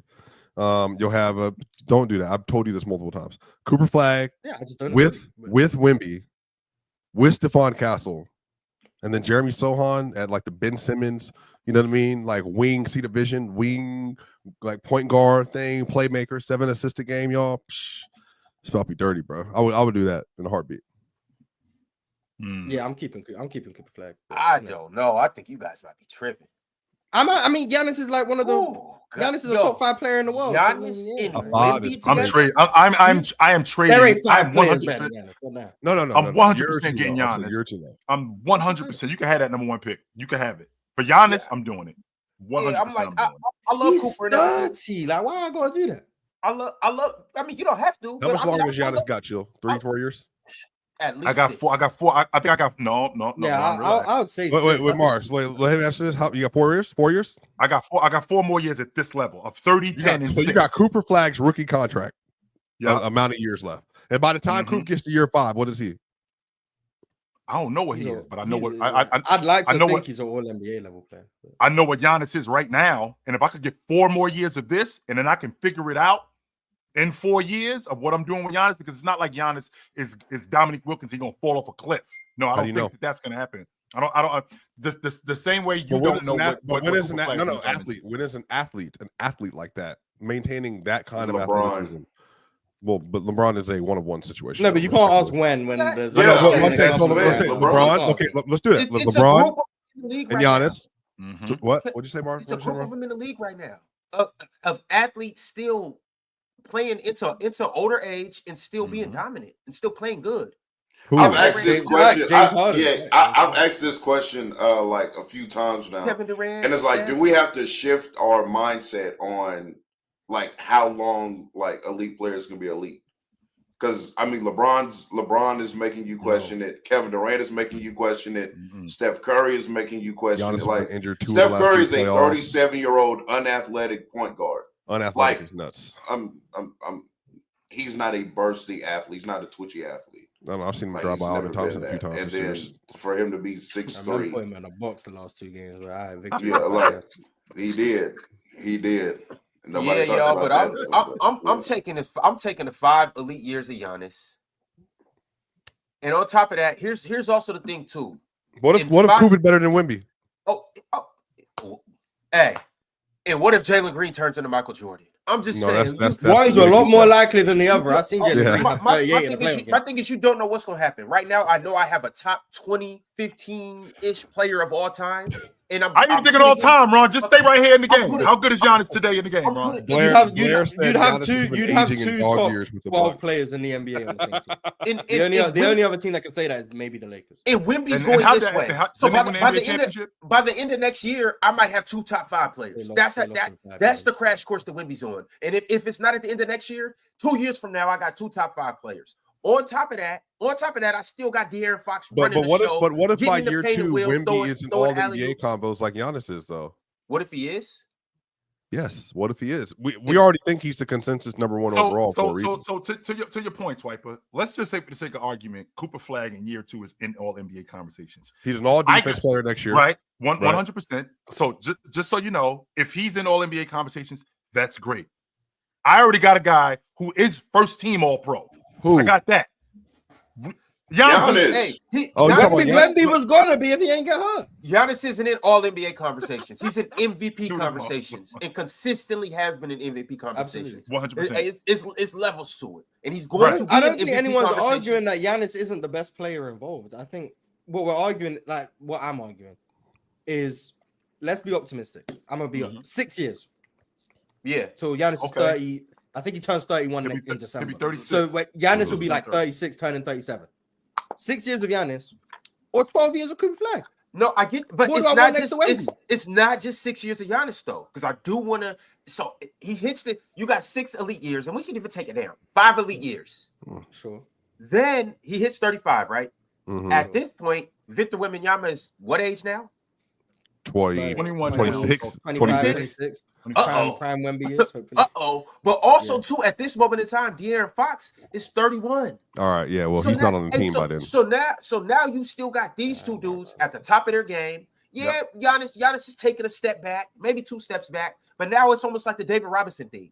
Now, hey, Tim Duncan, this your squad. Now, Tony Parker, De'Aaron Fox, Ron, you still got the 4th overall pick this year. Don't leave that out. Please don't leave that out. That's Okay, why I'm trading. That's why I'm trading. Who That else pick did that out? Giannis. I'm trading that Okay, one. so what if the 4th overall pick is good? Who are the draft? I don't keep up. Then with the Bucks draft got prospects. nice compensation. Dylan Harper or something. Dylan, it would be okay. Dylan Harper. What if Oh, they hey, have BJ Dylan Harper Edgecombe. on the team BJ as well? Edgecombe. BJ It'll be like a RBG. BJ Edgecombe or something. Okay, It'll be like- Okay. So what if VJ's good too? Then the Bucks win. They can take him. No, I'm getting cool. I don't know what to tell you. I'm getting cool. VJ on the team with Giannis. I mean, if you do the math, Wemby, Giannis was what, the Fox. 15th overall Come on, pick. bro. VJ Come on. Edgecombe would be the 4th. So Exactly. So technically, I would get more value. Like, you're getting more than what you pay for. Like I'm not. Yeah, I'm not giving up 12 years of Cooper Flag. Did y'all just see what You this don't know man that you did to get the 12 Panthers? years of Cooper Flag. though. Yeah, Just like I- lost in just like I- five. just you like I don't know lost I'm in getting- 5 technically. Just so like I don't know you that did. I'm getting Yeah, 10 but years he of was Wemby. amazing. I don't know that I'm going to get 10 Yeah, years he was of Wemby. amazing and lost in 5. Yeah, he did have a Wemby on his team. Like what? Like, bro, bro, Wemby can have a man. Cooper Flag on his we're- team. And then also on top of that, okay, so Giannis is Cooper Flag is turning a Christian league. his defense is kind of, it's not what it used to be. But if I'm you glad put you said Wemby next to him, like, Yeah, but come on, yo. Cooper Flag. Come But I'm on. saying Ron. Just I know, I but got I think Giannis just and Wemby draw this roaming into on your the back head. end. Cooper Flag could be an all running NBA the defender fast by break. next year, right? And then you'd have Coop and Wemby together for the next 10 years. And Jordan's plugged into college basketball. He trains one-on-one, all that stuff. So there might be some other people that I'm saying that if I'm projecting going forward, and I have a chance to continue to build elite, like not like regular blue chips, but like the 2 best non-Zion, LeBron, Anthony Davis blue chip number 1 overall picks maybe in the last 24 years or whatever. Let's say Cooper's 5th or 6th on that list. I got both of them on rookie contracts. Ron, I think that's a big deal. No, Because I get what you guys are saying. Like you're pairing 2 5-star prospects, and you're basically putting them on a crash course for the rest of their season. That's like drafting Bron and Dwight Howard back to back. I get what you guys are saying. My thing is, I just don't know if Coop is going to be. I think he's going to be good regardless next to Wemby. Yeah, I mean, it's I just hard to don't know project someone's going to be honest. Like, MVP level caliber. obviously. I mean, Well, you asked LeBron. LeBron Yeah, was tell you what he thinks about my Coop. question is, I think a big reason why, like, hey, Swiper. like, LeBron likely said the we Spurs thought are about gonna Bronny. Hold up, Jordan. Keep Yeah, going. it's likely the Spurs aren't going to do this anyway. I just wanted to have this conversation for fun. But I think a big reason why this is so contentious because we don't know what Cooper Flag's going to be. So it's always the element of mystery. So if Wemby was in this year's draft, Sure. and let's No, say Mars. No, Mars. Why? if Why? Wemby was in this year's draft, and let's say a team that has like title hope, so let's say the Sixers got the number 1 pick, would you trade that number 1 pick for Giannis? No, but that's because Why not? it's Wemby. What's that mean? You don't know what he's going to be. Wait, is that because Wemby, you've seen as Wemby? much as y'all No, think, not as much just- as y'all think Cooper Flag is a good prospect, and he is great prospect. Wemby is a much better prospect. Wemby is That's arguably the Great greatest prospect. prospect Cool. ever. I agree. So yeah, it's a I'm different level. just trying to get the gauge. So Yes. Wemby, yes, I am. okay. So let's say you got Paolo and Chet in them in this year's draft. Mm-hmm. And you get the number 1 pick? Do you trade that pick for Giannis? Well, that was a question for Paulo, so people probably did. Who's on the team though? Is it still we're Wemby on the team? assuming it's the Sixers. We're assuming it's the No. Sixers to get the number 1 pick. Nope. Do you trade Sixers that? what year? Just right now, randomly? this current Sixers, Uh-huh. and Embiid, Paul George, Maxey, and them, whatever. Am I trading that pick for? Do you trade the number 1 pick in a draft that has Paolo and Chet for Yes. Giannis? Not I mean, if I'm I'm the not. not if I'm the well, is Joel Embiid healthy? But see, If that's you why are- I'm that's not. for you to decide. But that's why That's- I'm if not. you're That's why I'm Orlando, not. yeah. That's why I'm It's not. it's different with the Spurs because we know we have Wemby and Yes. De'Aaron Fox there. No, we got If Wemby we- with blood clots. If we go, Um, yeah, but he's still got 2 functional knees. he's Mars, gonna. this is he's what gonna- you're- yeah. Mars, what you're asking me, Mars. All right, you're let me asking- change it to the Rockets. Okay, the Rockets. Do you trade the Paolo Chet pick for Giannis? Yes. Yeah. See. Yeah. Now. Yes. Yeah. And if I'm and if I'm Orlando, I'm trading that pick for Giannis too. Yes, Well, I Orlando's am. already. Well, it's for Orlando you're already saying. has- I'm not picking Paolo, and I'm taking and I'm trading that for Giannis. Wait, Do I have to remind you guys of a 30, 10, and 6 guy? No, you don't have to that's 30 remind- years you old? don't have to remind- It comes I'll down to remind the you guys age of thing. that. Like that. I'm But not we're- losing We my all understand. mind. We all This is what's understand going Giannis is a on. better player than everyone involved. We understand that. We also understand he turns 31 in December. Like, and he's already missed 2 of the last 3 it comes postseason down to injuries. timelines. And they None of just this got comes down beat to player too. quality. It all comes down to timelines. That's why I'm asking the question. Yeah, Jordan, say that. Timeline. What'd you say, Jordan? They both just got beat. Why does it matter? Talk Both about just it. Got beat. Like, Mm. I don't think like none of us are Like- saying Paolo's better than Giannis. He didn't or look as Chet's bad as better than Luka, Giannis, but or Wemby's better than Giannis. What we're saying No is facts. Paolo's 22. Nobody looked too bad Wemby's as Jokic in that 21. second half. Giannis last is night. turning 31. yeah, I Which see when he show timeline would up. you prefer? Yeah, That's yeah. all it is. Which timeline? I don't would you make the prefer? schedule. I don't make the schedule. I'm fairly confident Paolo will never be as good as Giannis. I'm fairly confident in that, but that So doesn't to mean that Mars, you'd to- rather have the 6 years over the 12. Like 100%. And Mars, to counter what you just said. Wait, like, chill. not- I wanted to ask you real quick because I feel like because Mars was doing a good job of getting the gauge on something. I want to know in terms of like where do you because if you said Mars said Paolo Chet, and then we said this is Wemby, and he said Paolo Chet. Where is Cooper Flag on your gauge of consensus Prospect. number 1 Yeah, overalls? That like as a prospect for you that you're saying the line is I'm not trading Giannis for Wemby. But what's the lowest you're going then? Where is Cooper on that list for you? Let's say Anthony Davis is right below Wemby. I think Cooper Flag is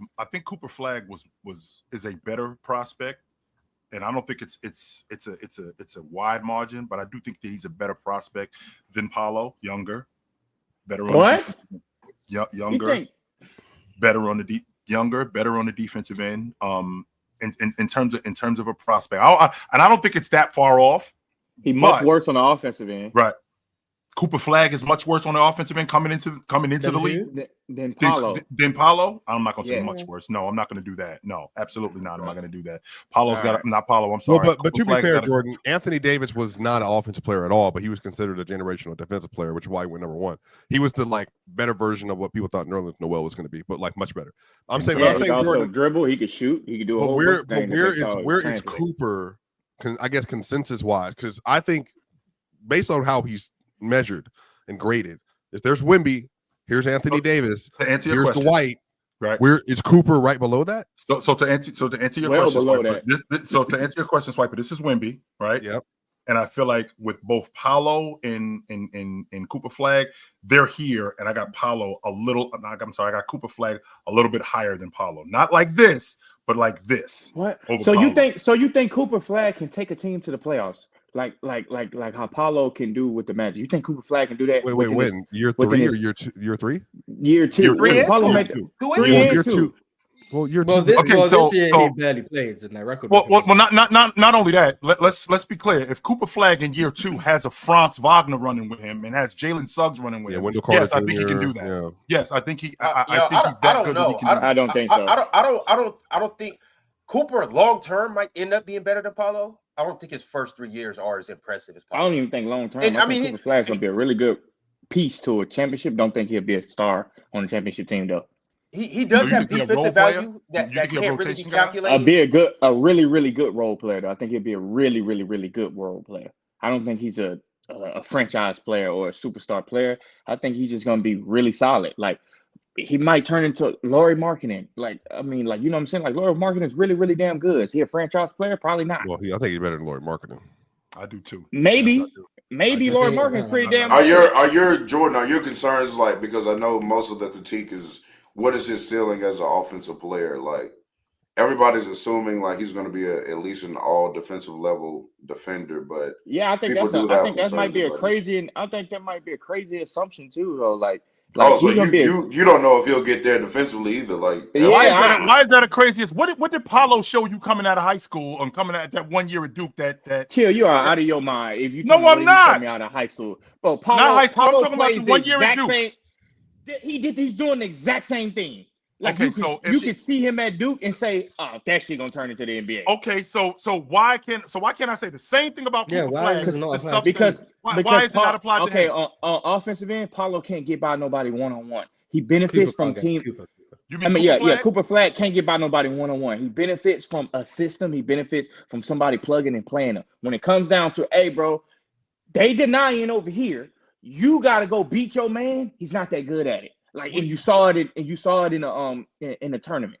On the defensive end, I think he's a good roamer. I think he can play help side defense and things like that. It's going to be really good at that. But all level like Anthony Davis, Giannis, Wemby, y'all out of y'all mind. Who said that? Nobody. None of us up here said that. I say Anthony Davis or Yeah, Wemby, but none of us Okay, so said what that. is he? Third But- team All NBA? Third team. Oh, defense or NBA? On defense. Okay, Paulo's He'll not make- at that I level. think he'll make some Paulo moves. is not at that level. This is what we're talking about here. We're talking about Paulo being at that level in year 3. Could Cooper Flag be as good as Paulo in year 3? Could Cooper Flag be that good? I don't see No, why not. I don't think so. I don't see why not. Chill. He's not that talented as a scorer like Paulo is. And He's neither was not that Kawhi Leonard. We didn't think Kawhi Leonard was going to be What 25 the- games. Why are you talking about didn't take Kawhi Leonard? It took The Kawhi reason why I'm longer talking than- about Kawhi Well, Leonard. yeah, is because Kawhi in Kawhi year Leonard. 3 Longer might than not 3 be years, better than though. Paulo, to be fair. Kawhi in year 3 might not be better than Paulo. He's not. I Kawhi say year might, 3 is- so that some people be like, oh, he was good at defense. So I say might. Yeah. Plausible well, I'm- deniability. Plausible deniability. I'm Sure. saying though, like Average 15 points a game or whatever in the Cooper finals. Flag is going to be better than Everton. Paulo on defense. Like I think we could all acknowledge that. The thing about it that I also do want to throw in there is Sure. Paulo's not just trash on defense. I didn't say he was. Yeah. Ron. No, I'm not I'm saying that at all. I'm just No. putting it out there because we don't put Paulo in the light of being a Yeah, good he's defender, mid. a great He's defender. okay.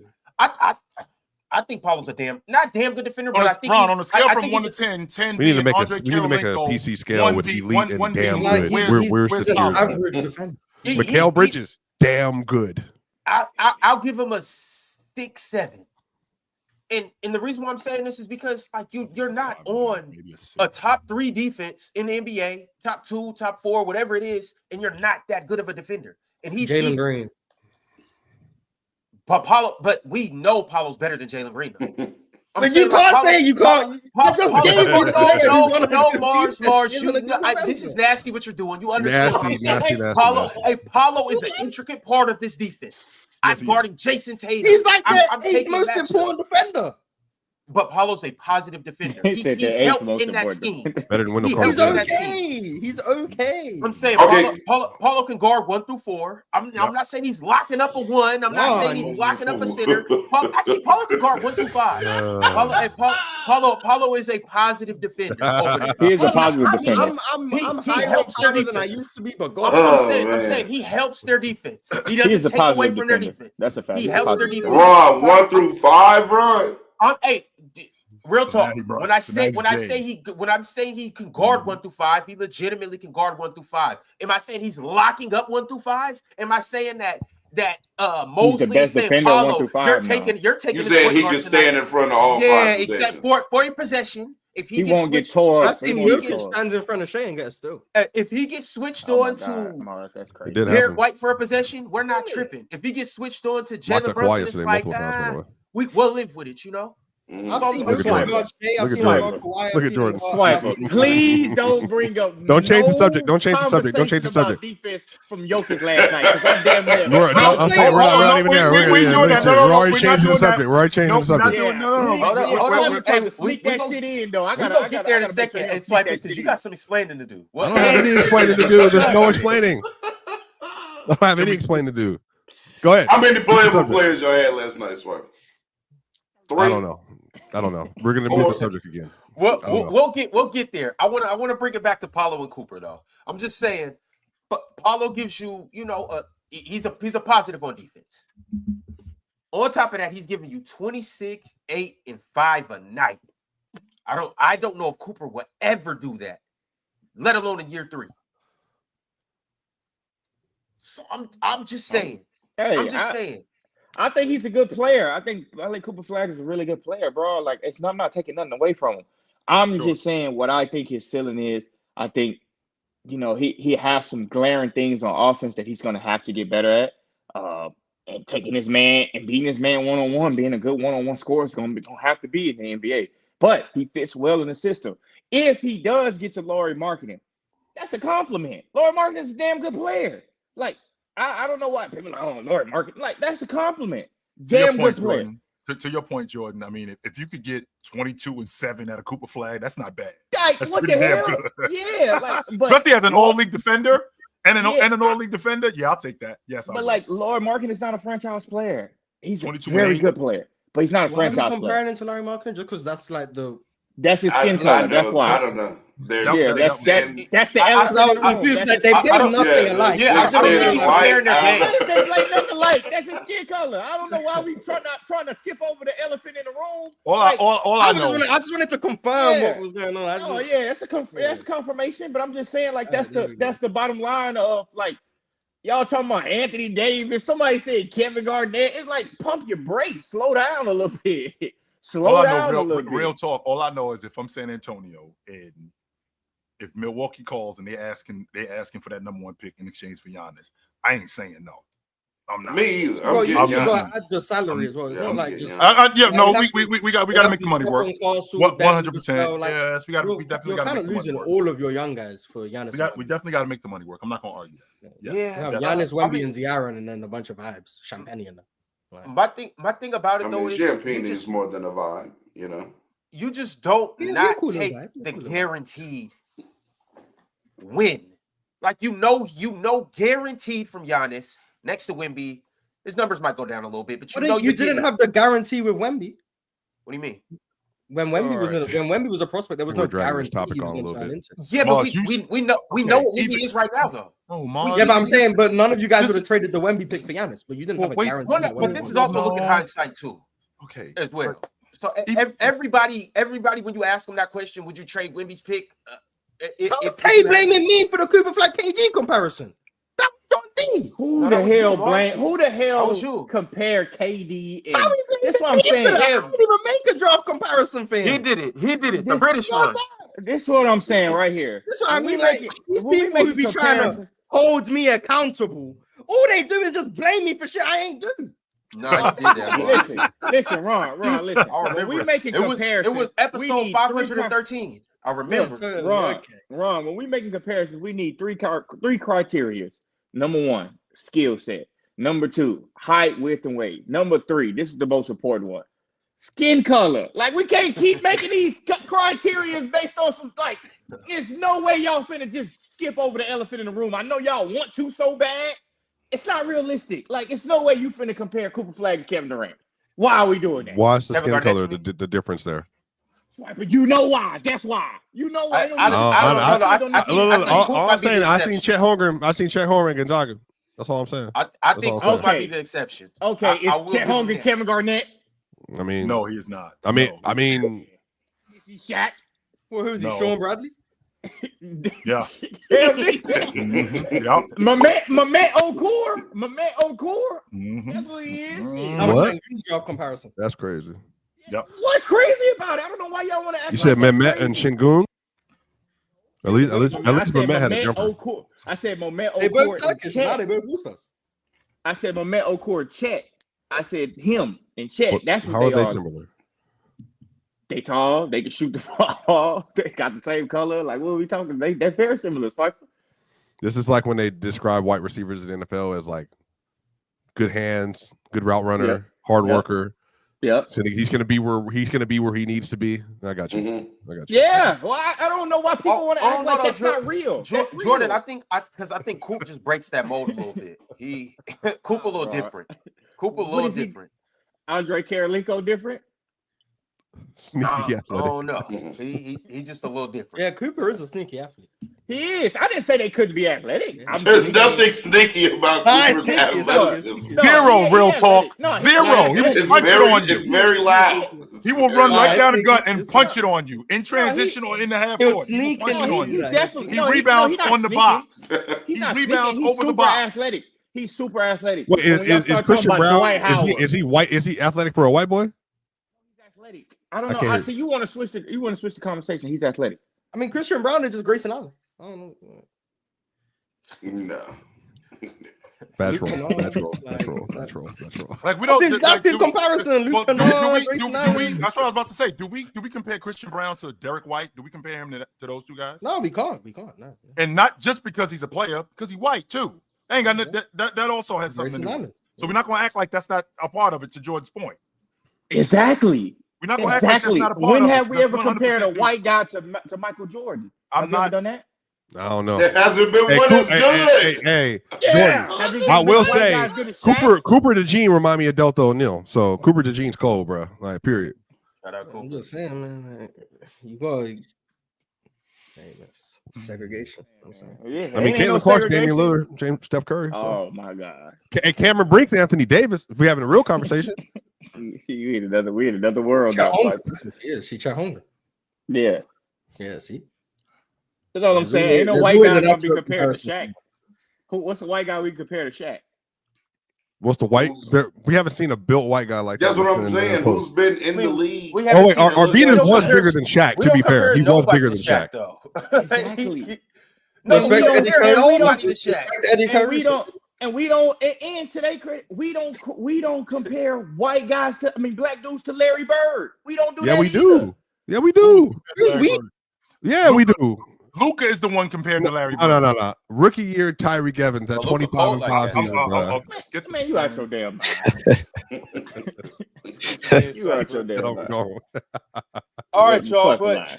we got a couple super chats, and then we're gonna go ahead and talk about this Clippers and Nuggets game from last night. Are we and doing talk 10? about- Are we doing 10 minutes like we did last time? No, we You go ain't escaping this an shit. hour and That's 23 so minutes. crazy, You- bro. you I know ain't how escaping this this works. He No, did. we They go did an 10 hour and minutes. 23 Oh minutes. man, We're doing They 5 did minutes 10 this time. minutes. how long y'all spent on that Giannis topic? Our guest has to leave. You have to. It became. It turned into a trade conversation for an hour. So that's what happened. No, it was for 33 minutes, but close enough. Dre, you about to bounce? Yeah, I get the day going, man. All right, for sure. Well, I will say this, Dre. Obviously, you guys are up against it, but if you guys do happen to make it out of the second round, we definitely need you back up here to talk that Knicks shit. Yeah, man. Like I said, it's gonna be an interesting series, and time will tell, man. Time really tell. And hey, man, I hope we could do it. Dre, if the series goes 2-2, just be ready to come up here. Now, if it's like 0-2, 0-3, I don't know if you're gonna want to come up here to face that heat. But if Yeah, it's 2-2, man, you guys are tough crowd sometimes. No, I'm just messing with you, but bro, this is the moment they can really shock the world. So we'll see what can happen. all right, for sure. Appreciate Appreciate you guys having me for sure. All right, man. Absolutely. Thanks for coming. Love, through, love, brother. love. No doubt. Merry Christmas. Yes, sir. Hey, I still want to say, Ron, and I'm gonna stand on it. Y'all don't forget that the Warriors did lose a 3-1 lead. I'm gonna Here keep we go. saying it, big dog. Here we go. Hey, Oh, Just like that statement right there. Exactly, Mark. That's what I'm saying. That statement right there confirmed the Warriors are winning tonight. Oh man, Jordan, you don't know how to just leave it alone, bro. Just leave it alone. There's a reason none of us brought up that game. None of us brought up that game. No, I wasn't gonna say nothing until we maybe won game 6. Then I was gonna say something. Even though you're right, Jordan. Even though you're right, what you just said. I told y'all last time I got off the show, I said the Warriors got a history of losing a 3-1 lead. So, and what we do, beat their ass and they quit. They quit. Now we got to beat their ass again. One more time. 2 more times, but we need to beat their ass one more time to, be for sure. So, hey, man, adjustments was made. Shit happened. Even though I will say right. this, the fact that Ime Udoka thought that Jock Lindell and who else he threw out there? Reed Shepard, Jeff Green, Reed Shepard. We're going to hold a lead for a whole quarter. He was trying. He could hold the lead against Kevin Knox and Braxton He's Key. out. No, they're bad. You know who Braxton Key was before that game? They're not good, bro. They're not good. Real talk, that was up like 28 at one, like 27 at one point. Like, yeah, and I'm like, just because we should be able to do that. No. Hey, I'm looking at the TV like, just because Steve subbed out his starters, dope. They should have been playing at least till about the 7-minute mark. Then you put them in the game. Dog. Hey, I just want to know what all the Warriors fans that say the Rockets couldn't do shit when Jimmy Butler was could they only beat him when he was hurt. But what about when we just beat the shit out of them? Let's see if they do it again, Jordan. I mean, we should wait until they get it out. Now we got to see it again. I'm sorry, bro. Now we got to see it again. I'm sorry. Now we got to see it again. But here we go. Like I said, but they had an outlier shooting, the best shooting game of the year of the season for the Rockets. Part of it is too, like I keep telling people, if we lose a shitty game, if we lose a game and we lose a game by a lot of weeds flying around today. I'm not gonna lie to you. I'm a Rockets fan. Always been a Rockets fan, Clippers fan, bro. He's not a Clippers fan. His man played for the Clippers. Show us that shirt. Show us that shirt. What he wearing? What he wearing right now? I want this so I can troll Swiper today. So you should. But I'm not gonna lie to y'all. What's not gonna happen today? I'm not gonna lie because this is 100. The only person that holds a person accountable when need be is me. Because every time Giannis get up here and sell out, y'all don't say nothing. No, real talk don't say nothing. Nothing. Ron didn't say a word. Ron, no, I'm not doing this. I'm not doing this. This is what's not going to happen today. We spent 10 minutes last time talking about the game after Ron wanted to yap about trades and BS for an entire show. You do know I'm up here for 5 days out of the week. Stop. You don't know I get to give more takes. That's cool. That's cool. I can't do this 5 days a week. That's cool. All I know is this. Chill. We spent 10 minutes. The Nuggets won 2 straight games. We did 30 minutes total on both those games. And yet the day they lose, and Jokic finally has another bad defensive performance, we're going to make an hour run at this nonsense. In respect, real talk, you weren't here. But these dudes, that master yapper up there, wouldn't spend a word talking about Giannis' defense in that game because he didn't want to talk about it. He wanted to blame everybody else and just look at what he did. But today, Real Talk and I go back. So I know me and Real Talk going to do this. This is our relationship. This is perfectly fine. And me and Jordan, this is what we're going to do. But I'm saying chill. We were here. I almost said the N-word just now, how angry I am. I'm not even angry about the game. I'm telling you, these ninjas on this platform spent 10 minutes, 10 minutes talking about that win, and they didn't blame Kawhi for falling short. They blamed James Harden. But today, hold on, time out. But today, Jokic has, I said on the timeline, his worst playoff game in years. Here we go. I said that. And the first thing we're going to do is spend an hour and a half on it. No, this is what we're not going to do. You all are so not Real Talk. I know he's an agenda push. This one right here. That dude and the rest of these people, JD, all the Martian doesn't have a dog in this fight. But Jordan, you just hear me. Whatever. But Ron, chill, Ron. This is disgusting. The way you're about to behave. You're about to twerk on the timeline. You're about to twerk on YouTube. For views to crash out. Everybody in the chat know it. Everybody in the chat knows it. This is exactly how it went. You didn't blame Kawhi or Giannis at all. But you're about to get up here cold and watch. Big Ox is gonna come up here out of nowhere, coming out of fantasy land. He gonna come out of nowhere. Did you see Jokic get cooked?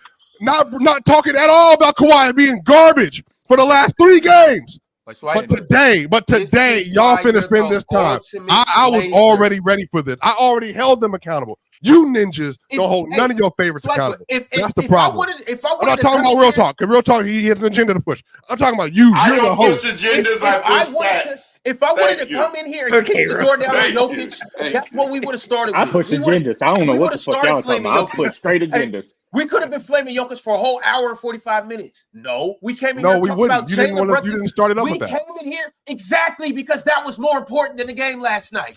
Shit. Okay? Just like on Monday. Look at Do you Jordan. know what happened? Do you know what happened on Do you know what happened on Tuesday? The game. What the fuck is it? The game, the Nuggets won. You know what happened? The Pistons beat the Knicks. That was more important than that. You know what else happened?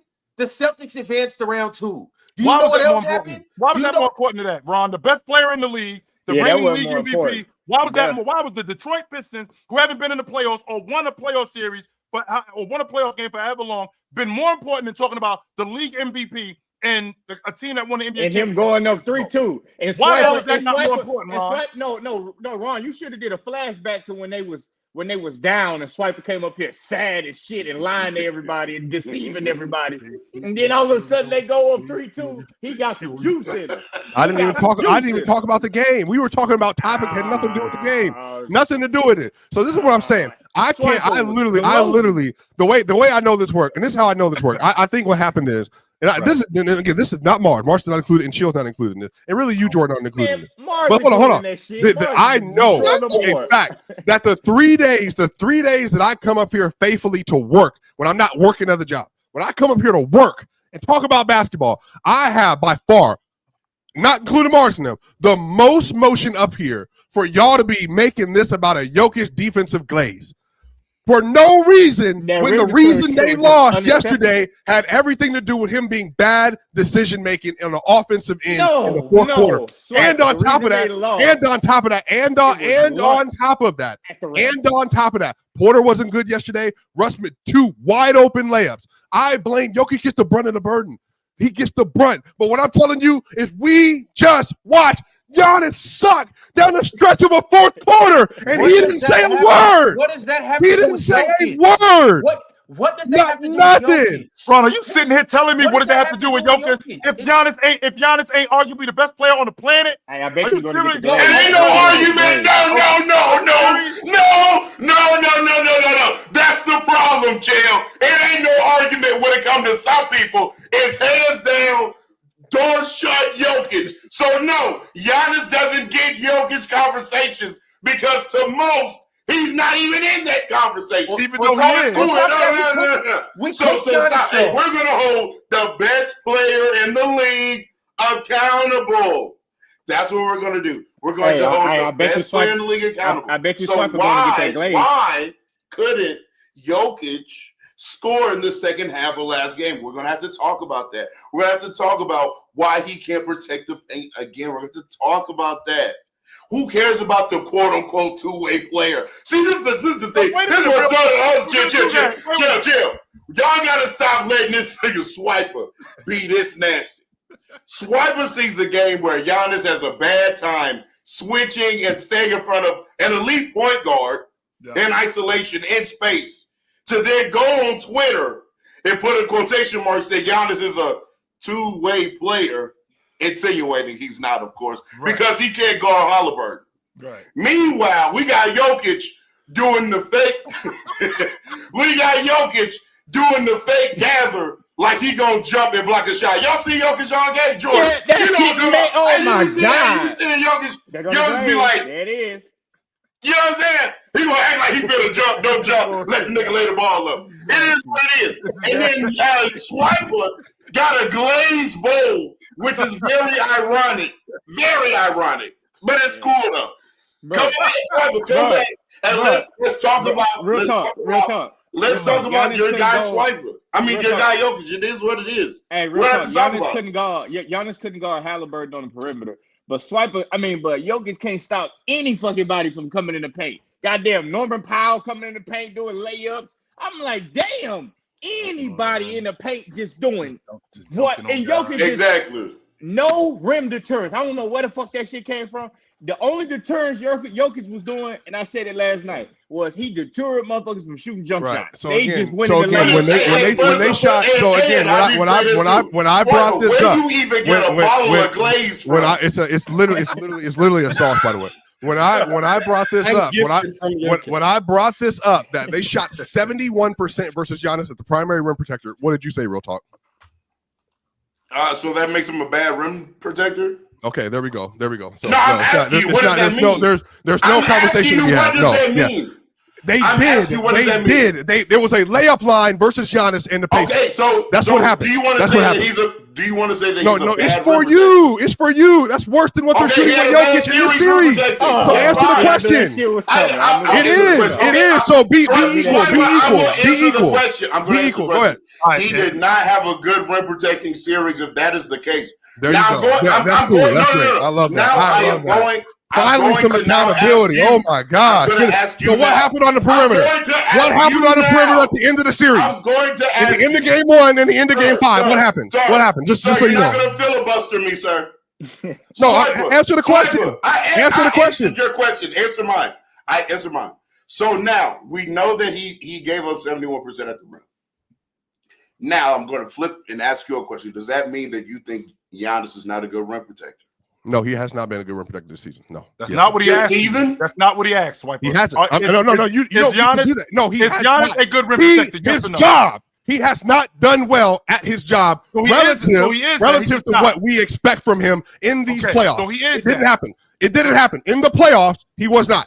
That's what happened. There's no going around that. He wasn't. I've already told you, Jokic is a bad rim protector. I've said this multiple times, and this is how you know it's real talk. Look at me when I'm talking to you. In the third quarter, Jokic got a third foul, and he became one of the Spanish. What do you call them? Ole. What do they call? There's a name. It's an M. It's an M name. Y'all know what it is. Matador. Yeah. He became a matador. He literally, Norman Powell jumped in the rim, and Jokic for this host would go up. And then he literally said like this because he didn't want to pick up the fourth foul. That was horrible. And when he gets in those situations, Real Talk, he becomes horrible because he will not. He was horrible before, though. No, but that's no.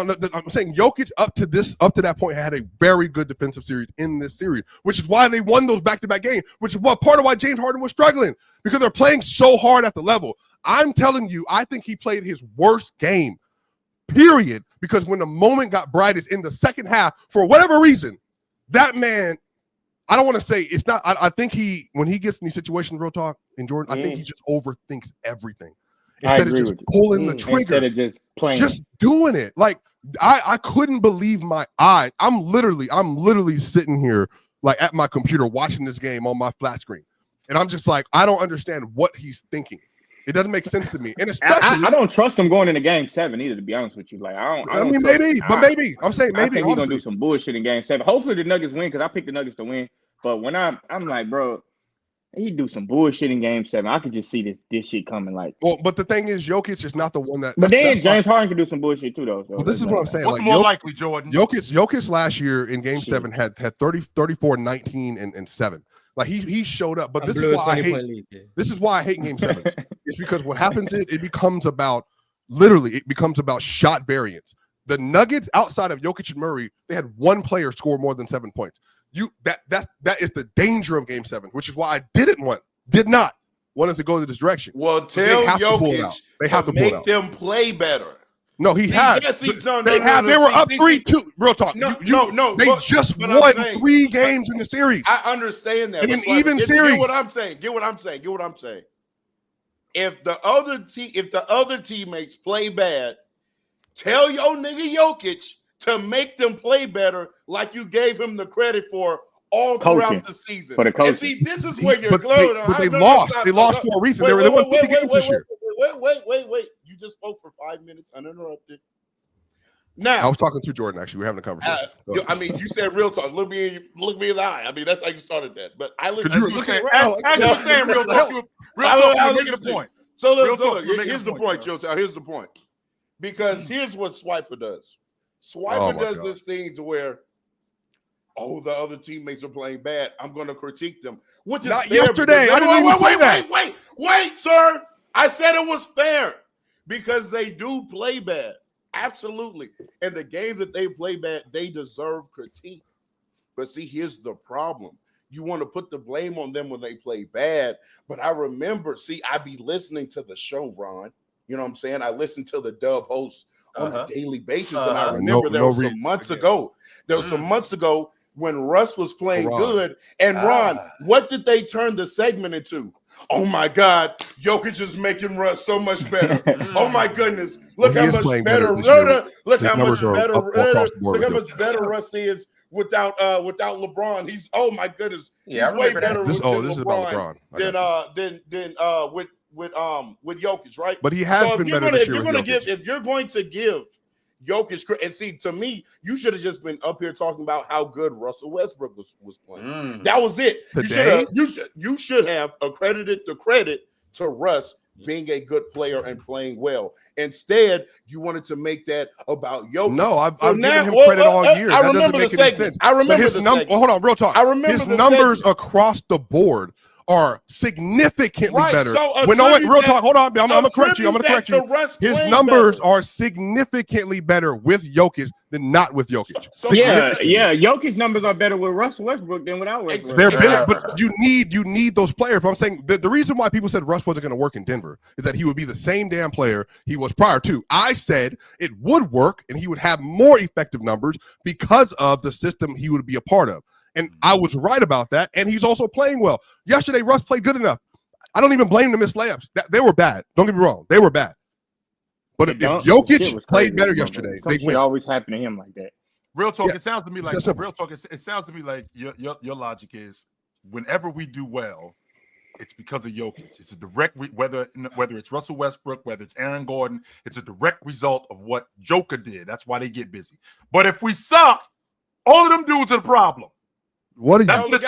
But this doesn't make. He just had a 60, 10 and 10 game. They lost directly because of Russ.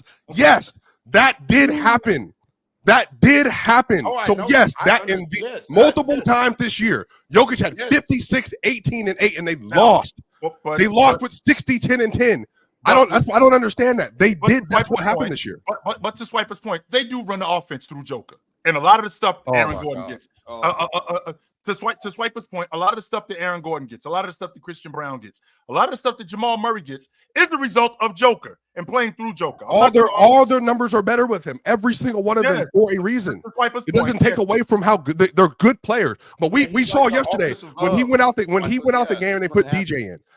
That stretch arguably cost them the game because that's what I'm saying. Look at this dude. Look at him. That's what I'm saying. He out of nowhere, 10 minutes the other day.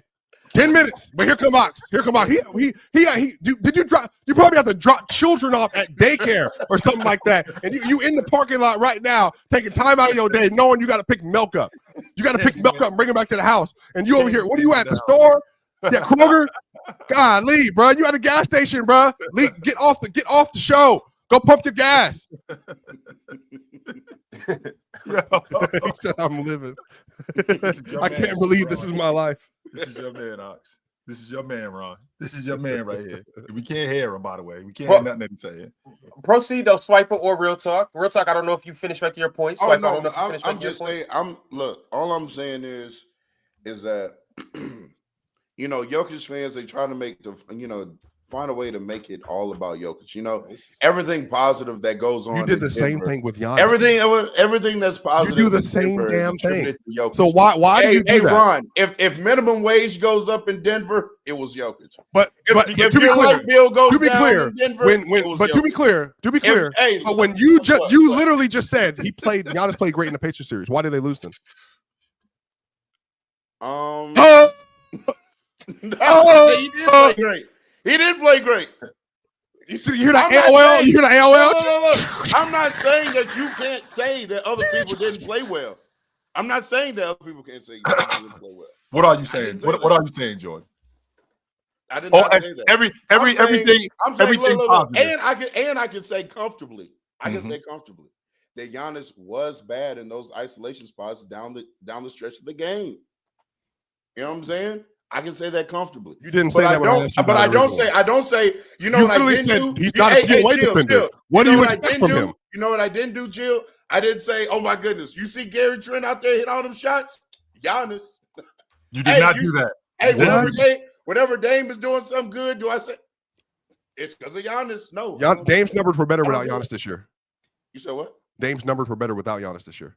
Oh, I know, but I'm saying in the hypothetical. Oh, so you realize it's not the same thing then. I got you. If he does something well and Giannis is on the court, I'm not going to be giving the praise to Giannis. I'm just going to. Well, I would say that why didn't he play as well with Giannis as he does when he's not with Giannis? Is what I would ask. I'm just going to praise Gary Trent. I'm just going to praise Dame. I'm not going to make it about Giannis. That's all I'm saying. Gary Trent turned the ball over at the end of the game. Why didn't Giannis go get the ball? That's dumb. Why? He's Giannis. He's the best player in the world. Go get the ball. Go win the game. You see the ridiculous standard that you hold Jokic to? And no, then because I don't with Giannis? Swiper, you're missing it. Disgusting. I don't say Gary Trent plays well because of Giannis. You say Russ plays well because of Jokic. Russ is playing better with Jokic than he has in the last 4 years without. Yes, that is happening. But he also played well enough for them to win yesterday. Jordan, did I not just say that? The reason they lost to the Joker. Yeah. He said what I wanted him to say. You ain't gotta say no more. I just want. Golly, real talk. Just want to get it off. I also stop running your mouth. Stop running your mouth and go run down the store, get some salmon, get some greens, and get some eggs, and go make me a lunch. Golly, since you over here doing all that, since you want my attention so much, at least make sure I'm well fed before you get on this show capping, doing all the nonsense you're doing. Go ahead, Jordan. Golly. Hold on, Swiper. Wait, was he talking to? I want you to admit. Talking to you. Are you talking to me? Yeah, hell no, I ain't getting you no eggs and no bacon or no nothing. I ain't getting you shit. What are you talking about? You better eat before you come on the show. You better eat before you come on the show. Hey, Swiper, you said what I want you to say on that one. I just want you to admit that your tone changed a little bit when the motherfuckers when they tied the game 2-2. But I wasn't even braggadocious when we came on the show. I didn't even say nothing. Shit, this motherfucker I really didn't. We going back to the there's on the timeline. Yes, this is the thing, Jordan. I'm rooting for them, but I'm also smart enough to realize, given where the Nugget, you know what changed the game yesterday? We haven't even talked about it because y'all want to talk narratives. But Tatum came off the bench and was spectacular because he changed the way they played off, and he was great defensively yesterday. He changed the game. The Nuggets do not have the ability to say DJ Day today. No, Batum today. Whoever else they want to bring off. Even Bogey had great minutes yesterday. Bogey sucked the first 4 games of the series, and I think he was really good yesterday, including his contested threes over Peyton Watson. Swiper, that has nothing to do with you saying what that super chat just said. The 4 playable. You admit that was an overreaction? Yeah, in game 3. Exactly what I told him it was. It was an overreaction. It was an overreaction. In a single game. Yes, 3. They had 2 players that showed up that game. 2. Swiper was sad like somebody died. Swiper was sad like somebody died, and he was depressed, and he said what he said. And I said, Swiper. All I said was, Swiper, do you know that if they just win the game, they're going to be up 2-2? I mean, it's going to be tied 2-2. And I don't know what you want me to tell me. I got Clippers at 6. I said Clippers at 6. I did pick the Clippers for a reason. For an obvious reason, Jordan. I don't understand why. So why do I listen to paradigm where you don't believe what I say? You don't believe what I say. And then, but when I say it, I'm lying. But then if I start celebrating because they're winning, it's like, oh, I told you he was fake. Started celebrating. You confirmed. What kind of play? You putting me between a pimp and a hard place, Jordan. No, it can't be that way. When you started celebrating, you confirmed that you were lying. That's so. Wait, so I can't root for the team. It's not about you rooting for the team. I'm rooting for the Rockets. We gon' kick the Warriors' ass tonight. So Swiper, what we neglected to talk about was to talk about the fact that the Denver Nuggets were down 11 with 4.5 minutes, and the Clippers, they went away from their offense, and it was almost like in football, we had a prevent offense, which got Denver back in the game. 100% got them back in the game. I felt like Denver started rebounding a lot more. I thought that they sped the game up a lot more. I thought that they had the Clippers scrambling on defense way more because I felt like they thought that the Denver Nuggets were just going to stop making shots when what you guys did do was you sped the game up and you got to the rim more. I think, and I asked this on the timeline last night, and I'm going to ask this to you guys right here on it. Am I ridiculous to think that if Russ doesn't blow that layup, the Clippers are out?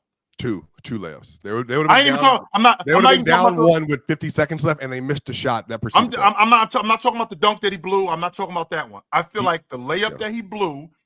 Now it's a 2-possession game. and it's a 2-possession game with like 2.5 minutes. Instead, he misses that layup. They go right back down. Norman Powell has a wide open long ball in the corner, and we go from it's a 5-point swing. I feel like that was the ball game right there because I thought that Russ. I feel like Russ should have never took him out the game. I feel like Russ missing that shot. I feel like that took the momentum away. You mean Jamal? Now I do understand because Jamal had it going. I think at one point, if I'm not mistaken, Jordan, him himself, he went on like a 6 or 8 run. 7-0 run. Just him going on a 7-0 run. Took him out the game. And then when Adelman took him out the game, I didn't understand that at all. I was like, wait a minute, what's going on? He didn't want to do with him to what JJ did. He just bullshit. That's a rookie mistake, man. That was a rookie mistake. Give him. I ain't gonna say that. Give him a blow is crazy, but give him a break. Give him a break when he misses a shot or they go a couple possessions where he's not involved. But you're gonna take him out when he just finding his rhythm. Like that, just like it didn't make no sense to me. Like it just didn't make any sense at all. And then they went on a run immediately. Not saying that they wouldn't have went on that run, but at least they would have went, bucket for bucket because that's what he was doing. But that was just a rookie mistake. But to be fair, Norman Powell, Kawhi, and Harden had 76 points on 31 of 47 yesterday. Like, yes. Like, come on, bro. Like, I mean, it's the end of the day. Like, I doubt if that happens in Game 7 again. But that's they earned the win yesterday. So you got Nuggets at 7. So you got Nuggets at 7.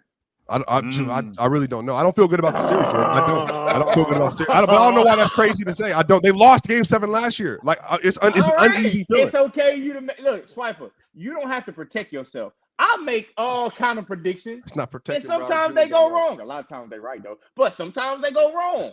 So just say you did as said. I don't think that'll happen again. Okay.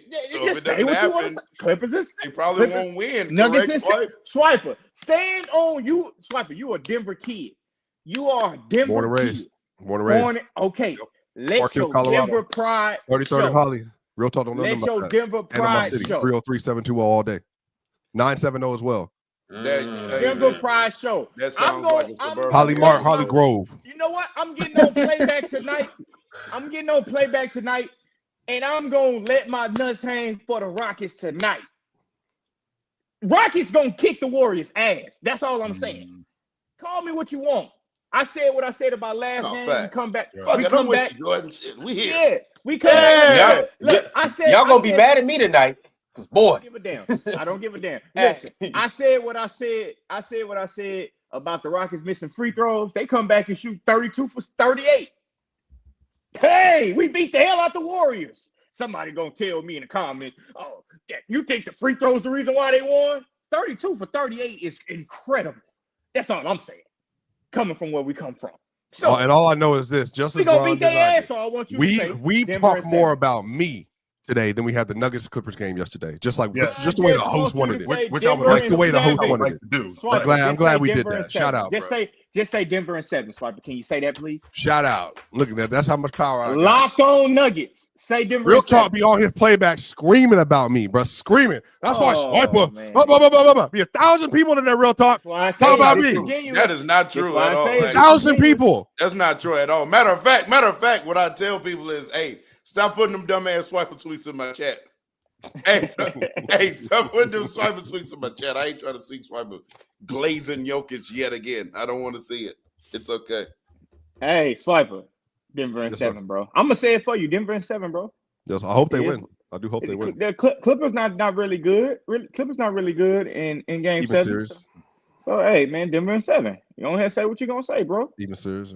Yeah, we'll see. Man. I want them to win. I'll tell you that much. I think and then when they do, I'm gonna leave you alone. I want to see. I want to see the Jokic SGA second round matchup personally. So So we got a guy in Norman. So we got a guy in Norman Powell whose production goes down in Denver and then goes up in LA at home. So why am I to believe? Because he was the difference. He was one of the major differences in that game 6. One of the major differences. So if you're only gonna get 15, if you're only gonna get hopefully 15 points on 30% shooting at the long ball line, I'm definitely going with the home team. I'm definitely going with the home team in Denver. I had Denver picked in 6.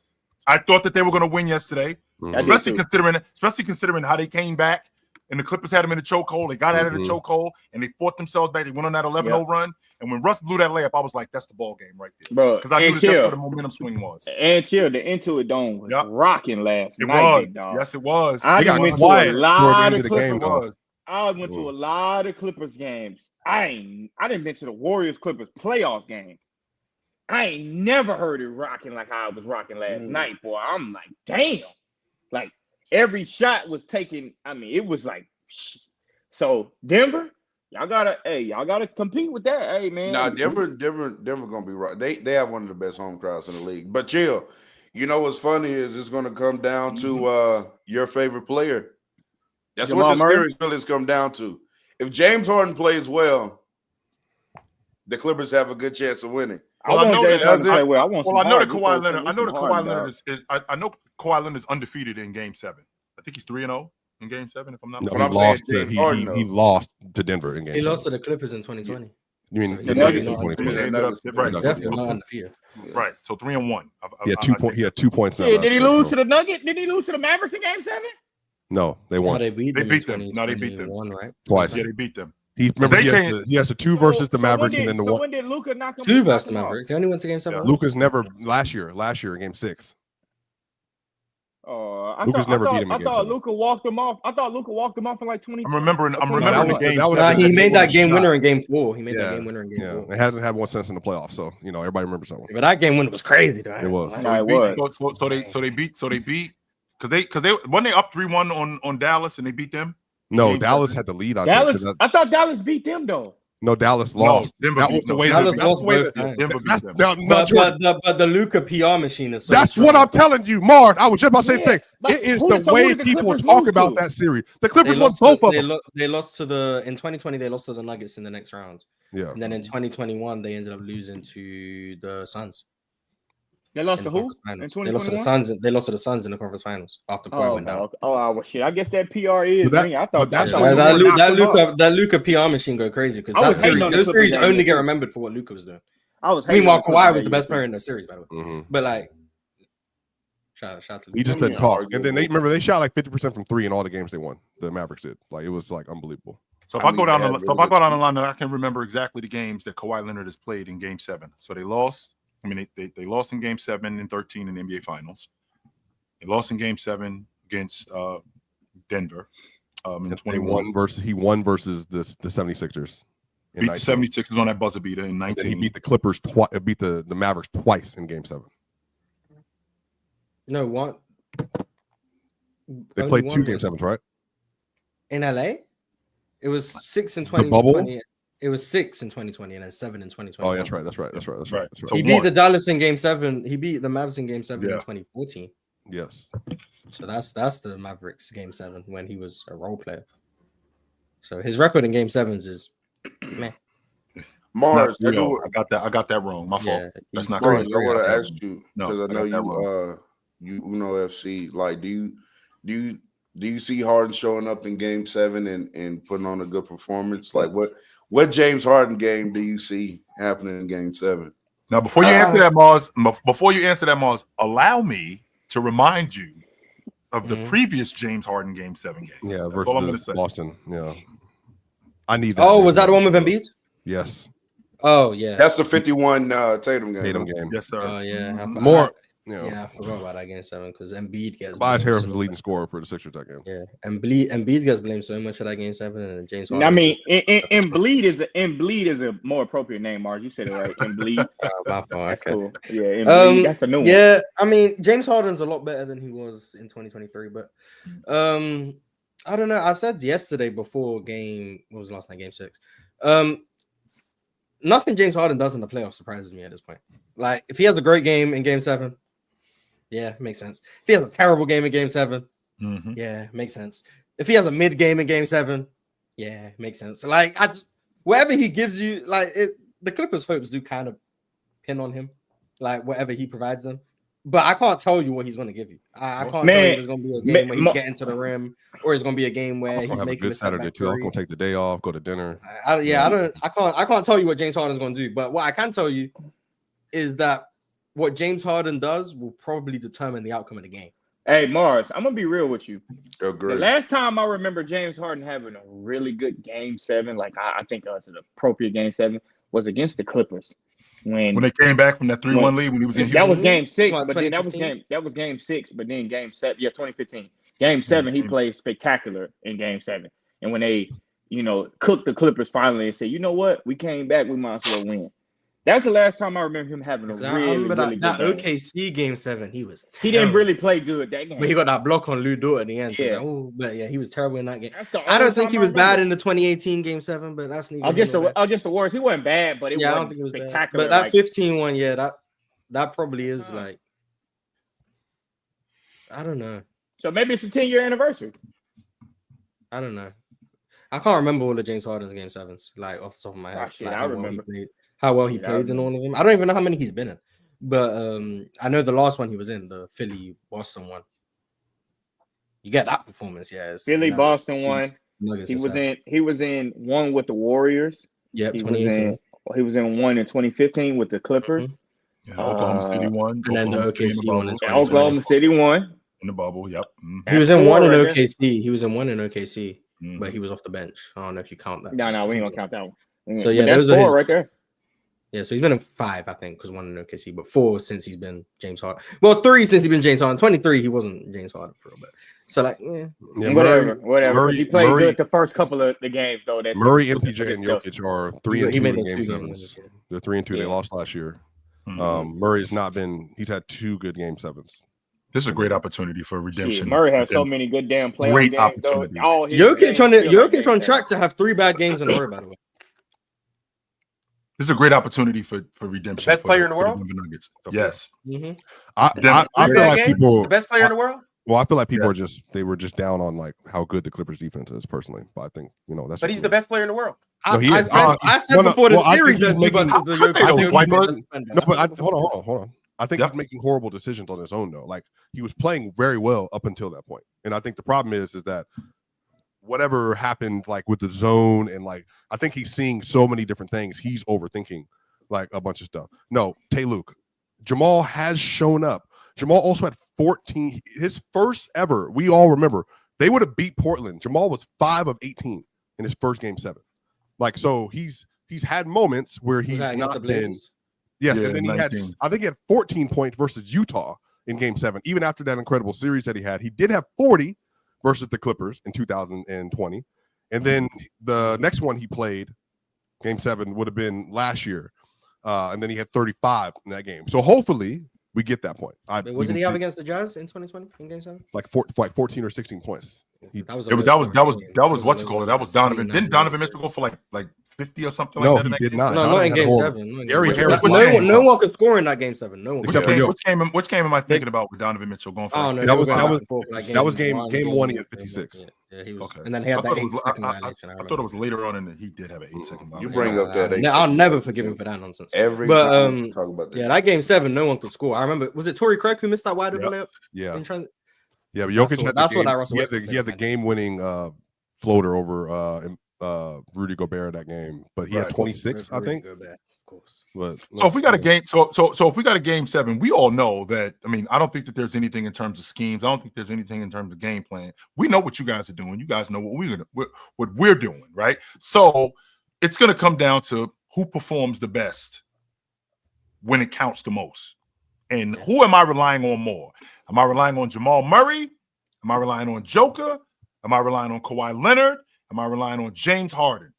I'm relying. Who am I relying on the most? But I mean, you can rely on who you want. I'm relying on Nicholas because I feel like this is a great. I feel like this is a great opportunity, Piper, to your point about the Denver Nuggets because of what happened last year in the Western Conference semifinals in Game 7. I think this is a great opportunity to redeem yourself from what happened last year, especially considering how bad the rest of those guys played in that Game 7. I think this is a great opportunity for your boys to fix that, no doubt. Because I can tell you what can't happen. Real talk, I can tell you what can't happen. We can't lose a game 7 on our home floor again. Yeah, we can't do that. Back years? No, we can't. No, not with the best player on the planet. We can't. No, we can't do it again. Well, you can, but I mean, I guess no, Mars. We cannot. We cannot do it. Okay, we can't do it and still have the same conversations that we've been having. No, we can't. What's those conversations? That Jokic is the best player in the world. So who are you considering? So if the Nuggets lose, who's now better? Second year in a row? So I'm saying, who are you considering if they lose? Dude? Yeah. So wait. So you're telling me? So let's get it straight. Yeah, So chill. Yo, Big Ox, get the papers, Ox. Yo, Big Ox, drop that paperwork. Let's get it. It is the 2nd of May. By your account and by a lot of people's accounts, Jokic is the best player in the world.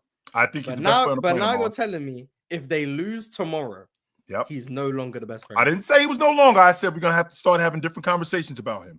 However, who else is in that conversation? And I'm glad you brought that up, Mars. I'm glad you brought that up because there's a guy in Boston playing really well right now. There's a dude in Boston playing really well, and if this thing continues, and if this thing continues. And we had this conversation 3 months ago, and Chill already told us he's going to push this narrative. If these dudes go through the playoffs, like I think that, and I'm getting that playoff performance that I've been asking for from him for quite some time. If this keeps going on, and these dudes end up winning the NBA championship for the 2nd straight year, and this dude ends up doing what he's doing, I think that we're going to have to. No. You will say Jason Tatum's the best player in the world? You know what I will say? We got to start talking about him different. No, will you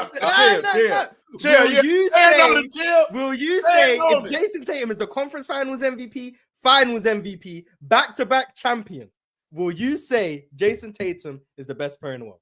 I'll say it right here. Mars, I said this to you months ago. I said, Mars, if they end up winning the NBA championship this summer, I am going to be unbearable. That's going to be one of the things. I promise you. I'm here. Yes, sir. No doubt. Run Swiper off the show. He ain't ready to hear that. Mm-hmm. No, I'm here for it. I respect it. Mm-hmm. No, Shay do the same. If Shay does that, that's what I was about to say. Like Shay do that. Hey, it's still some guys he got to leapfrog, but I mean I feel it, but I don't know if I can really go that far. Mm-hmm. No, I'm here for it, man. We had this conversation exactly 3 months ago, in which Chill said that even though the level of play does not match SGA or Giannis or Jokic, information, but you're saying information. So let me set it up. Let me set it up because three games does not get you in this convo for anybody else. And I didn't say that. I didn't say 3 games. The issue is you're saying that if Jokic loses a game 7, even though his level of play has been better than Tatum for years, Giannis has been better for years. Jokic and Giannis would be out in the first round. This would be first time for Jokic in 2022. This would be the 3rd straight for Giannis. 3rd straight first round exit for Giannis. So you're saying that even though the level of play is not better than those players, in the years worth of data we have, including the regular season, which you value the 82 for 5 straight seasons, and multiple playoff runs that are all better than Tatum's.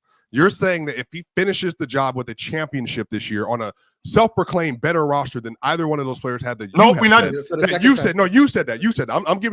I'm bringing up your words.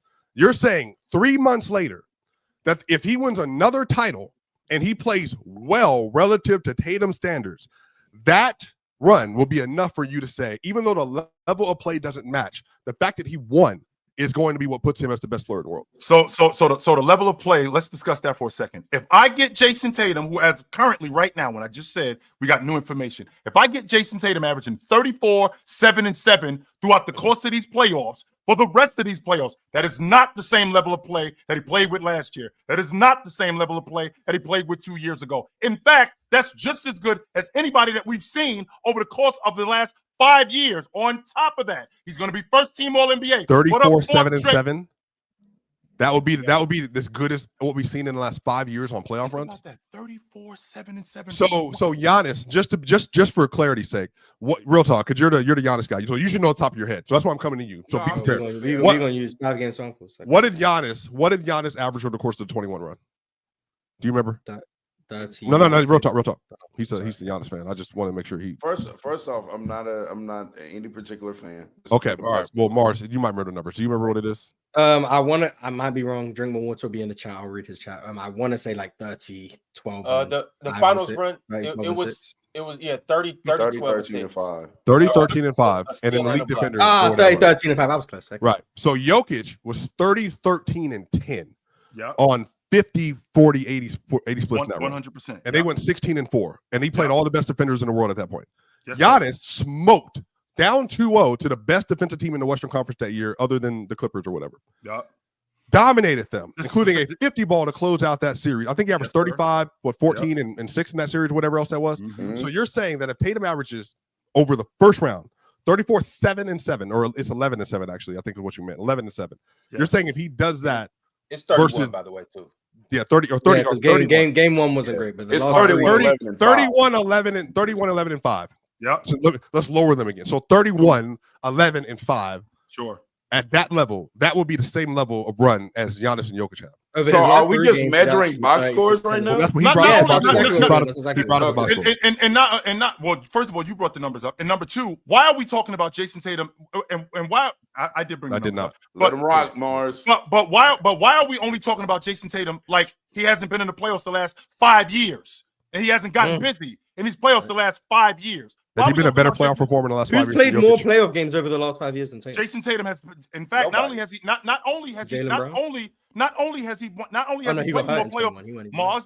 played more playoff games, he scored more points. He's got more rebounds. He's got more assists. He's got more blocks. So now we got a guy in I know it sounds crazy to say that. In 2025, this is where we are, Mars.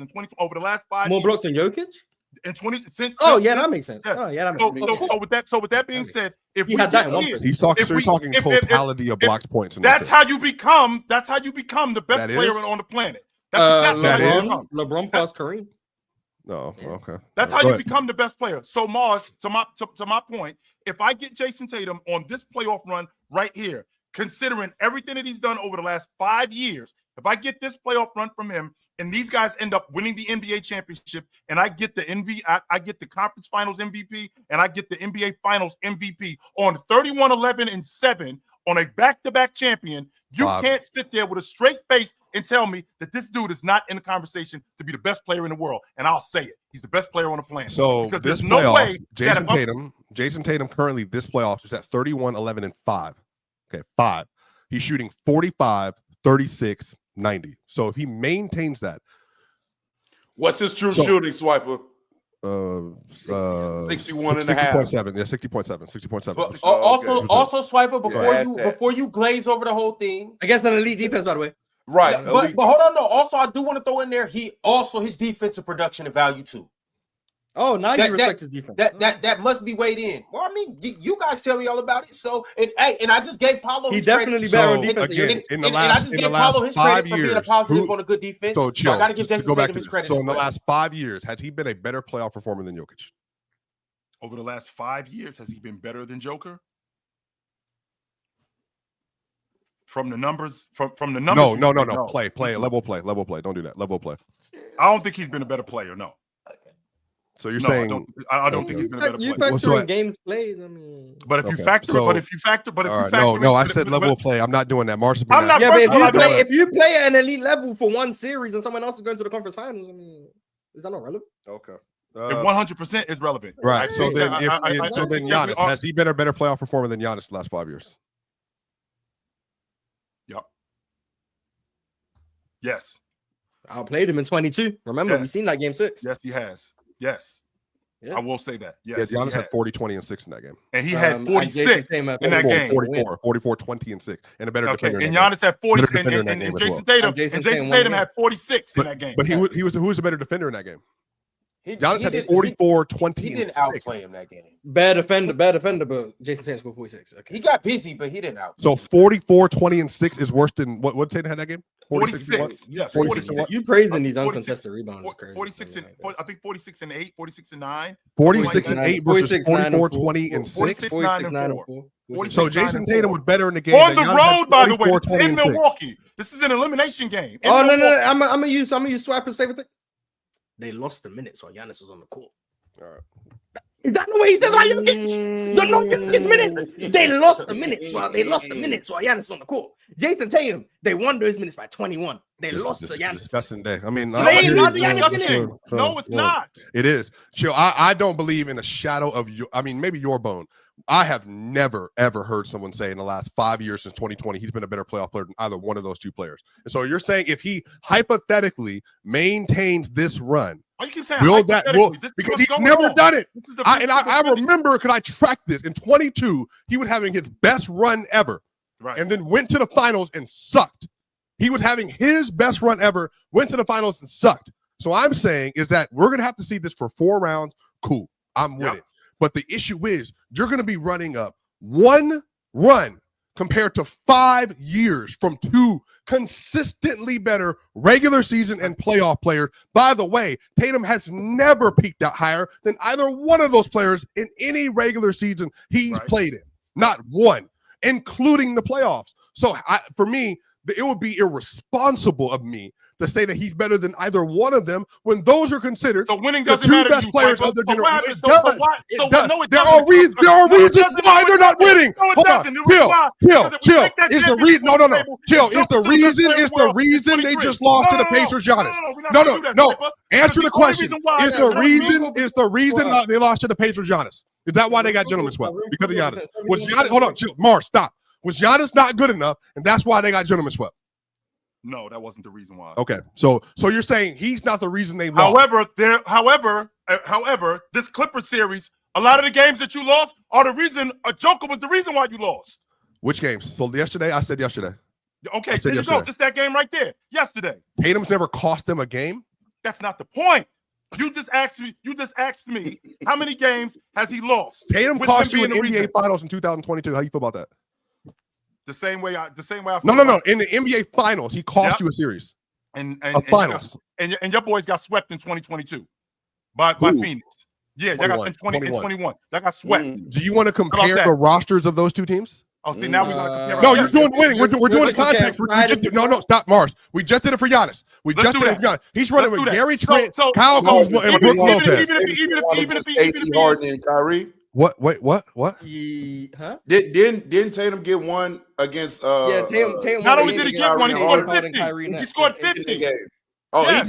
He got gentlemen swept. He scored 50. Yeah, Jokic got swept. He got swept. Nothing gentlemanly about it. So they didn't they hold on? How many games did they win there? That's the 57-win team for the Phoenix, or that 64? I can't remember whatever that season was. 65 was the next year. They had their roster rotation that year was Bryn. No, that has nothing to do with Jokic. It does. Bryn Ford. Nothing. It does. You're telling me he was the worst roster in the sport. He didn't have a second and third best players. What are you talking about? They were running. No, y'all. This is what I'm saying. Y'all move this goalpost like crazy. That man had Bryn Ford, Taco Campazzo, Monte Morris, Will Boyd, missed 32 games of that series. Please stop it. Jermichael Green coming out the bench. It's not even the same thing. It's not the same thing at all. It's not even remotely the same thing. Simple question: is Jamal Murray going to stop Jokic from getting fried in pick and roll?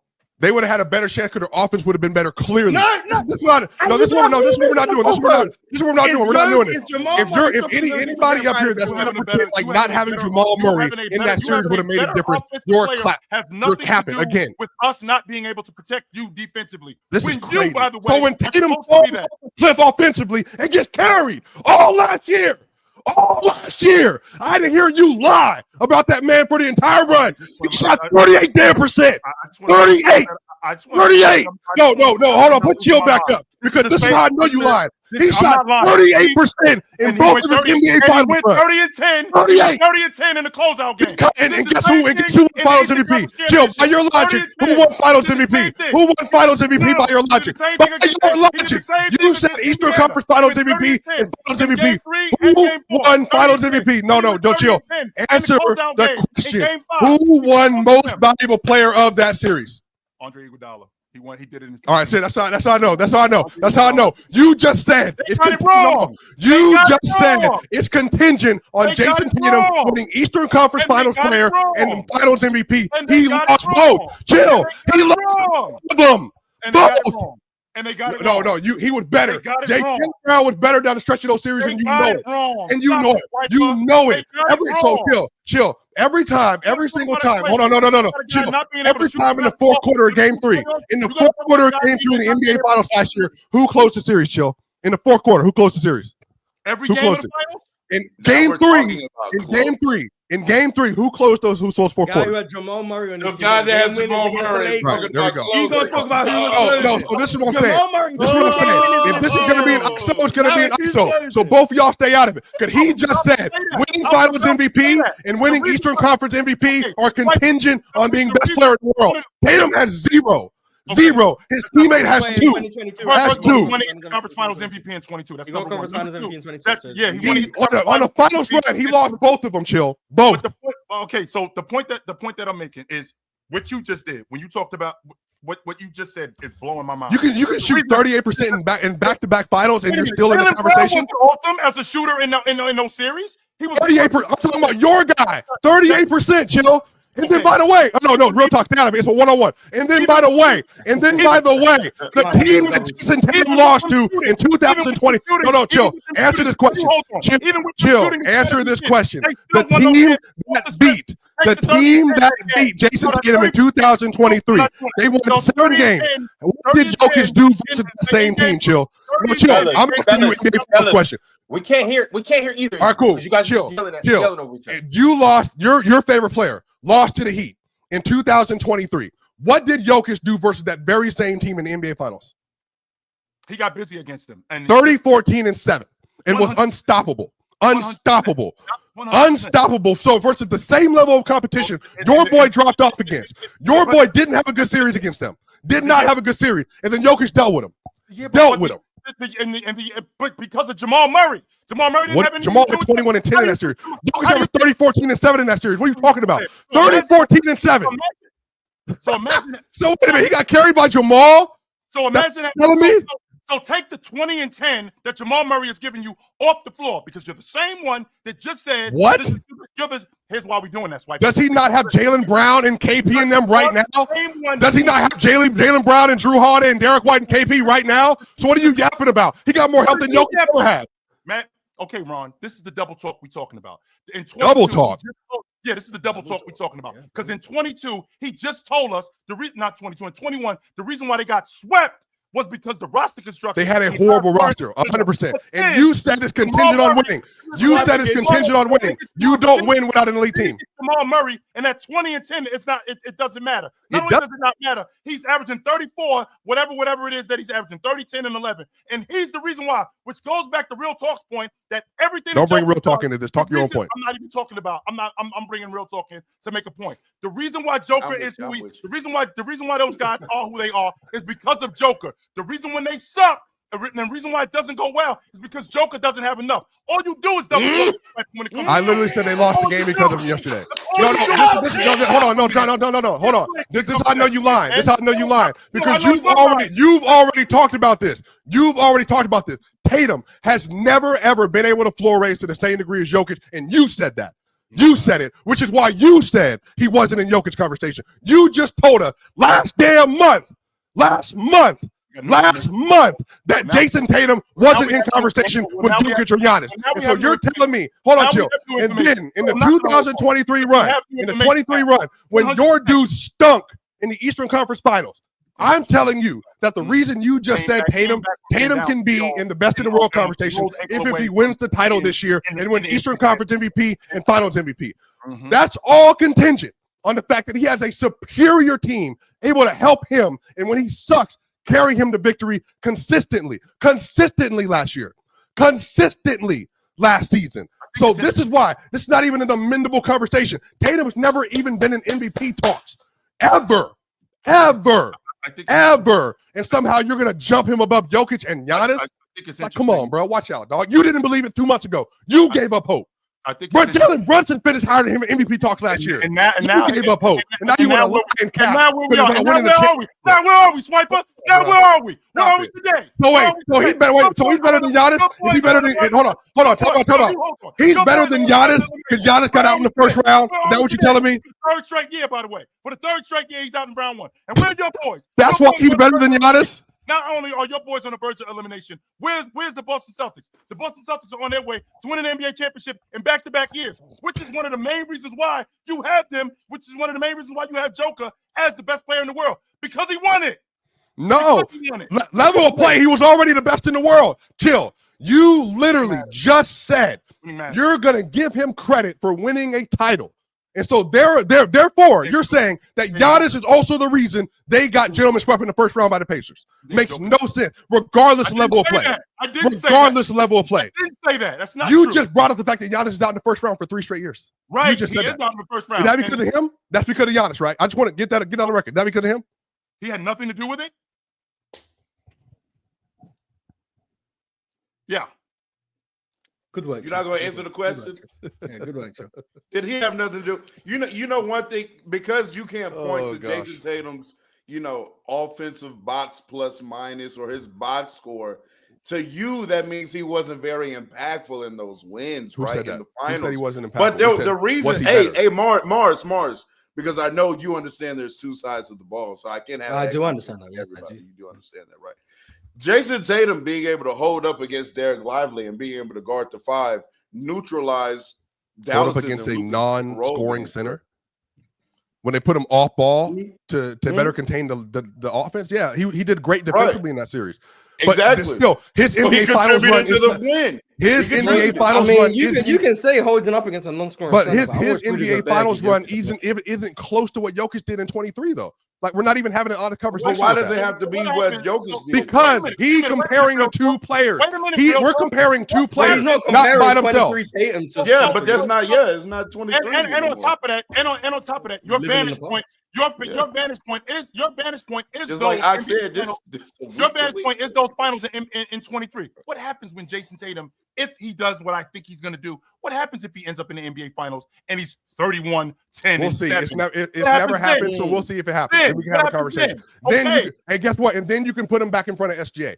But until the meantime, he's not even in the conversation with Jokic and Giannis. I don't care what Giannis did. I don't care if he's been out in the first round the last 4 years. It doesn't matter. He's been playing better than him for several hundred games in a row. Been better, including in the playoffs.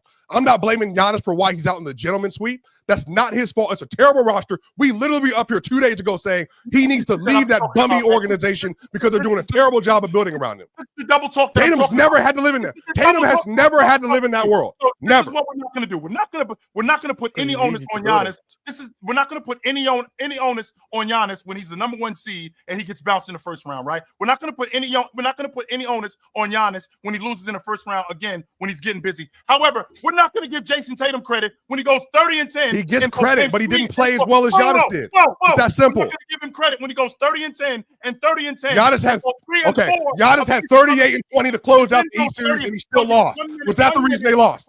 1 minute there's no credit. 1 minute there's no blame for Giannis. But then when Jason Tatum does really well, there's no credit to him. He In gets fact, credit they're for not- it. No, it's chill. very minimal. We're measuring It's very level minimal. of play That's the between double talk 3 that I'm players. talking about. He has never touched the Give me a level break. of play the other Give me a 2 break. players have. Chill, look at me. Your entire argument is him winning titles with better teams. He's never It's the third played player better that's than not either one getting of those mentioned players. too.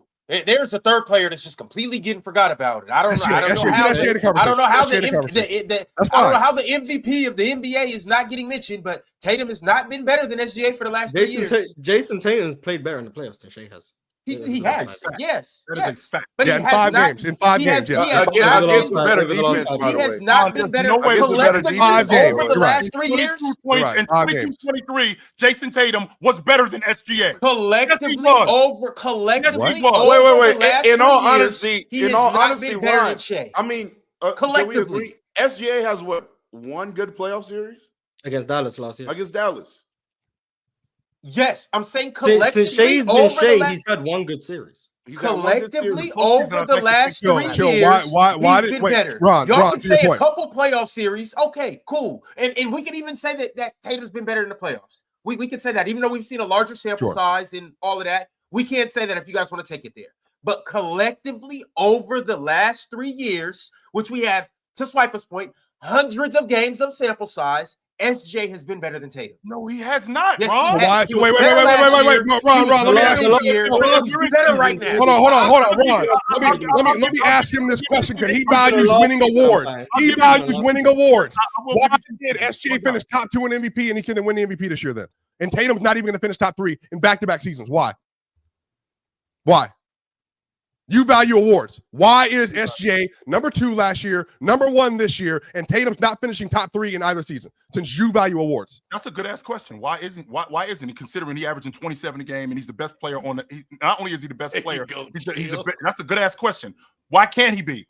I lead my team in rebounds. I lead my team in points. You want to know why, Chill? Why the hell You am want to I? know why? And Because by the way, Shea did the same thing in back-to-back years, and he averaged 30. That's okay, why. So you average Hey, and his defense was historic. That's why. Okay, his defense was not the historic. team's defense. His team's defense was historic. So relax on that, Ron. That's Was number he? one. Number two. Also, he didn't contribute to that. I All of a didn't say sudden now, SGA not playing defense? Jason Tatum's a better defender than Shea. Okay, Not only be not that only as it that, may. not only Did that. SGA contribute to How much better of a scorer is SGA? Chill. How much better is a scorer? I mean, I don't think he clears Jason Tatum. Okay, so we're doing this. I got it. That's what I'm saying. No, He's lost. Chill. You're lost. You're lost. There's no hope. There's no hope. If you think it's not that much of a gap, it's no hope. You're lost. I don't know what to tell you. That's why SGA is what he is. That's why he's cleared Tatum. That's why he's going to win the MVP. That's why Tatum can't touch him. That's why it's not a conversation for people anymore. That's the point. Your issue is you got lapped by SGA. Luka, that conversation's cool. You were never in Jokic and Giannis talks. Not ever. No sane person has ever put you, besides Celtics fans, in that convo. You, even yourself, said he's never been Jokic. You said that. You said it. So you're telling me one run's going to change that for you? Because you're blind. You're a blind witness. That's why. No matter what, he will never play better. It's never going to happen. That's cool. And at least I can self-admit when he lost a game, like yesterday. At least I can self-admit that Jokic cost him a game yesterday. You know what? Because all last year you defended Jason Tatum with your life. It doesn't matter what he shoots. It doesn't matter about the turnovers. It doesn't matter about the late game decisions. You always made excuses. Always. Joker, chill, watch this. Chill, watch this. Let me do something you've never done. The reason they lost in game 6 yesterday is because of Jokic. You've never done that. You've never done that with Tatum. Never. Literally, I was up here with you all last year. You always defended him. Always. That's not true. Okay, yes, you did. Way more than I you made an excuse for the fact that he shot 38% in the finals from both years, in back-to-back years. All of it. You defend Joker way more than I defend Jason Tatum. That's you know what? Guess what, Chill? I defend a better player with 3 MVPs on his resume. Since you value awards so much, I defend a top 15 player with 3 MVPs who's clearly better than your guy. Because I value awards just the way you do. That's the difference. You got first team all NBA to stand on. That's right. Great job. First team all NBAs. Wonderful job. Wonderful. Maybe one day, Chill, when Tatum gets to Jokic's level, he'll finish top 2 in MVP. Because you value awards. He'll never, ever touch 3, 2, let alone even maybe 1 MVP in his career, because there's a seismic gap. You can curl your lip all you want. A seismic gap between Jokic and Tatum as players, and you admitted it literally last month. I got new information. That's why. And I got new information. Well, you stop it. So now. Matter of fact, where's Jordan at? Jordan, I hope they smoke the Clippers tomorrow so you can go see what a real GOAT looks like versus a GOAT defense. I hope you can see it. I hope they smoke them tomorrow. So you can stop this nonsense you're doing. Just like no. Chill. Real talk. I got new information. I'm gonna do a Chill. I got new information. Now Chill got me here. Chill got me here. Chill. I hope they dog walk the Clippers so you can see SGA versus Jokic. And guess what? You're gonna see for the first time in years, Chill. You know what you're gonna see? The top 2 MVP candidates face off against each other in a series. But you know what you're going to see when Jason Tatum plays somebody else in a series? First team all NBA versus all NBA, because that's the tier that he's in. Stay out of big folks conversation, Chill. Stay out of big boy conversation, Chill. You'll get there one day. All right, y'all. 97 Chill my butt. This is 23 Chill. Swept. Get out of here. Get out of here. We got super chats, y'all. We got super chats. That was a good ass conversation, though. Great conversation. All you doing yelling. That's all you was doing. I'm sweating. I'm not gonna lie to you. I had a good time. I'm sweating.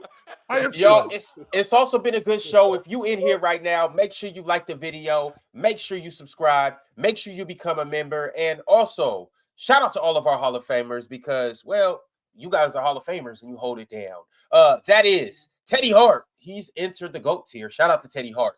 That is Jason Grills. He has entered the GOAT tier. That is Worldwide Mace TV. He has entered the GOAT tier along with Minor, Cheese, Vale, and Multi-Kenny. It is Hall of Fame Friday. It's a little late in the show, so probably too late for y'all to pull up today, but would love to see y'all on Playback tonight. All of them Hall of Famers. Y'all come join up. Have a good ass time. Hey, by the way, tonight, Ron. Right quick, swipe up, right quick. Because tonight, we're going to be on the big stage of Playback, watching the Rockets and the Warriors. Game 6. The Rockets must win this to survive. And if the Warriors win, they'll be moving on to the second round to play against the Minnesota Timberwolves. So it's a lot at stake tonight, and then we'll be up there with some Rockets Glazers, and we'll just see how it goes. Good luck, Warriors. I'm taking the Warriors tonight too. Since we're on bad time, and now I'm taking the Warriors. Hey, Ron, I got a question for you. This is Tatum's age 25 year, or this is age 26 season. What would he have to start of the year? 26, 25?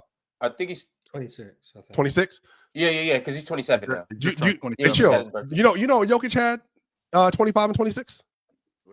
Swiper, get over it. Listen, my man's going to win the NBA championship for the second straight year. That's right. Crazy. How about that? He's going to win the NBA championship for the second straight year. Eat it, hater. Your boys might get bounced in round one. Hey, guess what? Eat it, hater. Chill. You know, chill. Hey, chill. Hey, chill. You know who else had back-to-back rings? Hey, chill. You know who else had back-to-back rings? Chill. You know who else? Chill. Hold on, chill. Hey, you know who else had back-to-back rings? You know who else had back-to-back rings? You know who else? You know who else? Mario Chalmers. Mario Chalmers. You're right. Tatum and Chalmers in the same conversation. Shout out to you, my dog. Beat it. Dang. Beat it and eat it, hater? Damn. All right, y'all. We got super chats. The first one is from Cowboy Bob. Cowboy Bob said, Mars, no hate, but Brunson burner worked for the last shot.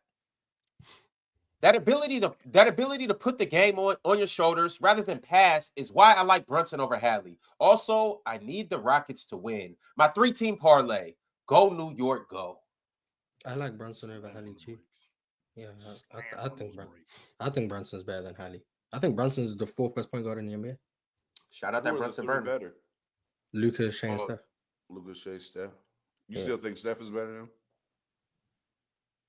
Yeah. Okay. That's cool. You thought that earlier when you were saying he was washed, or these playoffs like? No, I still think he's washed.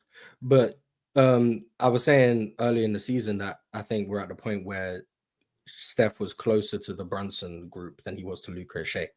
That's what I was saying earlier in the season. That he might not be top 3 anymore. That's where I was at, and he might not be a top 10 player. Okay. All right, I'm running a poll right now. I think he is both of those things now, but that's where I was at. Running a poll right now to see what you guys think. Brunson or Steph, who's better right now? You guys talk to us.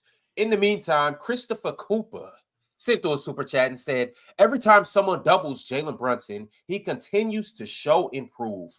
40-point closer away in a hostile environment, one of 4 players, including Jordan, with at least 2 40-point series closing games. Looks like we ain't done with the 90s. I don't know how many like 6'3" and under players I've seen that are a better scorer than Jalen Brunson. Like it's ridiculous. Like that small ball, like that small guard talk, like he's gonna be way high in those combos when we have him. He's tough. He's a good little player. A good little player. MP13 with the super chat. It said, and this is why Tatum gets slandered. Still knows he's not better than Giannis and Jokic, but he's going to shove him. I mean, he's going to put him in these conversations because of team success and him playing close to their level for the first time ever. You having that is just peak irony. I swear to God. Hey, man, look, I know a lot of good chefs. They recommended it. It's good. All Mars right. wouldn't like them, though. He doesn't like American food. That might make him like it. Put a little glaze on it. He might slurp it down. Jalen Green? Can I offer you some Jalen Green? Hey, he have a crazy game tonight. Hey. Whew. Made you look with the super chat. Said, I don't know if you guys talked about this, but are you guys seeing Dylan Brooks swiping at Curry's injured hand? Is that dirty to y'all, or is it just basketball? We talk about that all the time. That when guys are injured, that's the first thing that the opponent's going to do. Is going to go at whatever injury it is. If you got a bad ankle or if you got a bad hand, yes, they're going to definitely swipe at it. No, I don't think it's dirty at all. Yeah, I think it's just basketball. Yep. I think it's just sports. It's not even just basketball. That's just sport. That's just sport. Yeah. I don't know why it's been made a big deal, like at all. Like that's just what happens. Drink more water with the super chat. Drink said, I don't know where Swiper is getting his rim numbers from, but on NBA/players/tracking/defensive impact/DFGA, Giannis allowed 53.3. That is 1.6 out of 3 at the rim in these playoffs. So I don't know where 70% came Go to from. NBA.com. NBA.com. Go to Are you lying, Swiper? No, I've already shared it. I've already shared it on the timeline. Just go to Hey, can you cite your sources? Hey, you're a scholar. You're a pretty educated man. Yeah. Can you cite them sources? I needed an APA format, by the way. APA format. Thank you. We needed an APA format. Thank you. MP13 with the super chat said, "You got to be delusional like us Knicks fans. I know Tatum is going to kick Mikal's brains in, and we are going to lose in 5 or 6, but I'm still picking the Knicks in 6. Sometimes you need blind hope." Yeah. Tatum kicking brains in? All right. That brother became a YouTube member. Shout out to that brother. And Mr. Wave City said Celtics in 5. Can I get everybody's predictions right quick? Knicks in 6. I'll do Celtics in 5. Yeah. I think Derek White can have an incredible series, or maybe Kristaps Porzingis, maybe Jalen Brown, maybe Drew Holiday too. Celtics in 5. Celtics in 5. All right. Yes, sir. MP13 said, "I want to like Duren, but man, he has some CTE moments." He does. Yeah, that pass over the head to Cade out of bounds. I mean, honestly, Malik Beasley's not getting a lot of slander for yesterday, but he flat out dropped the ball. Once again, shout out to a new GOAT named Teddy Hart. He joined up as a YouTube member, but you see, guys, he didn't just become a YouTube member. He didn't just become a rookie, and he definitely didn't become a chatter like a lot of y'all in the chat. He became a Hall of Famer. So big ups to Teddy Hart. He joined the big boy table. Shout out to him. We got another member by the name of Ghostface. And then Big sent through a members chat and said, "This fool said became a matador. He has a master's in matadorism." Yep. Shouts. Shout out to all the masters out there. D9 sent through a members chat and said, "Dub Wolves." Shout out to Rudy O'Neal, Dub chat and panel. Dope. Shout out to boy Rudy O'Neal. We got 2 other members today. Tristan became a YouTube member, and so did Torrance P.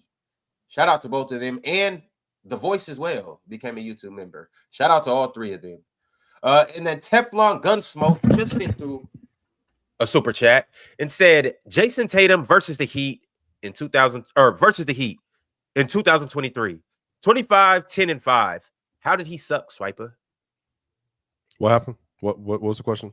Because he you're muted, Mars. You're muted.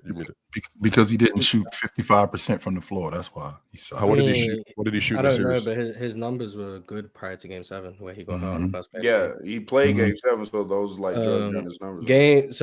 I'll write real quick. Game 7, he had, and this is where he got hurt on the first play. Jason Tatum had 14, 11, and 4 on 5 of 13 shooting. If you look at his averages prior to the Game 7, where everyone saw him get hurt on the first play of the game, he was averaging 27, 10, and 6 on 48% shooting from the field. He didn't shoot the 3 well during the series at all. And anyone who watches Jason Tatum knows his impact goes way beyond the box score anyway. But yeah, that's good. Good series. All right, Julius Irvin said, "How would y'all grade Cade's first playoff series, and what's his and the Pistons ceiling going forward?" I'm a B. Yeah, I give him a B. I think that they're on their way to doing something special in Detroit. Yep. I think B's fair. I'm giving him a C+. I have higher expectations. Yeah, you think he's a better scorer than Ant, right? I think he has.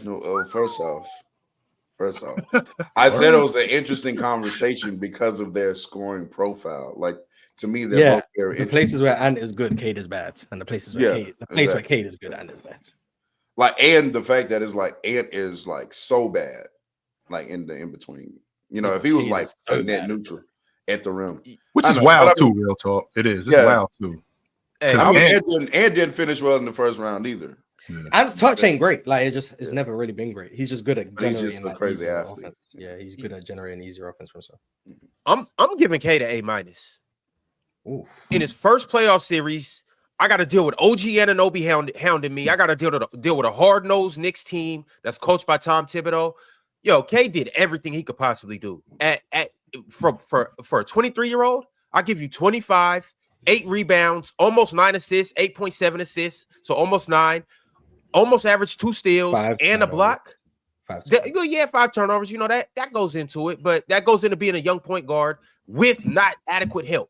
Hence the turnover point. 5 turnovers, as the lead guard, by the way. 18% from 3. Yeah, but I mean, still though, if I'm giving you, that's why I'm going B. Like there are some glaring. 5 assists isn't ideal, obviously, but still 9. I'm still giving you 9 assists. I'm the focal point of the offense. I'm doing everything. Like, there's a lot of positives, but there's also some glaring negatives. But he really is. Like he's a positive defender too. Like he can. Yeah, I really like his stuff at the rim. But people knew Cade was last year was just a really bad defensive year for Cade. But like his first year and then like his second year where he played 12 games, like you could see there were signs of defensive like potential.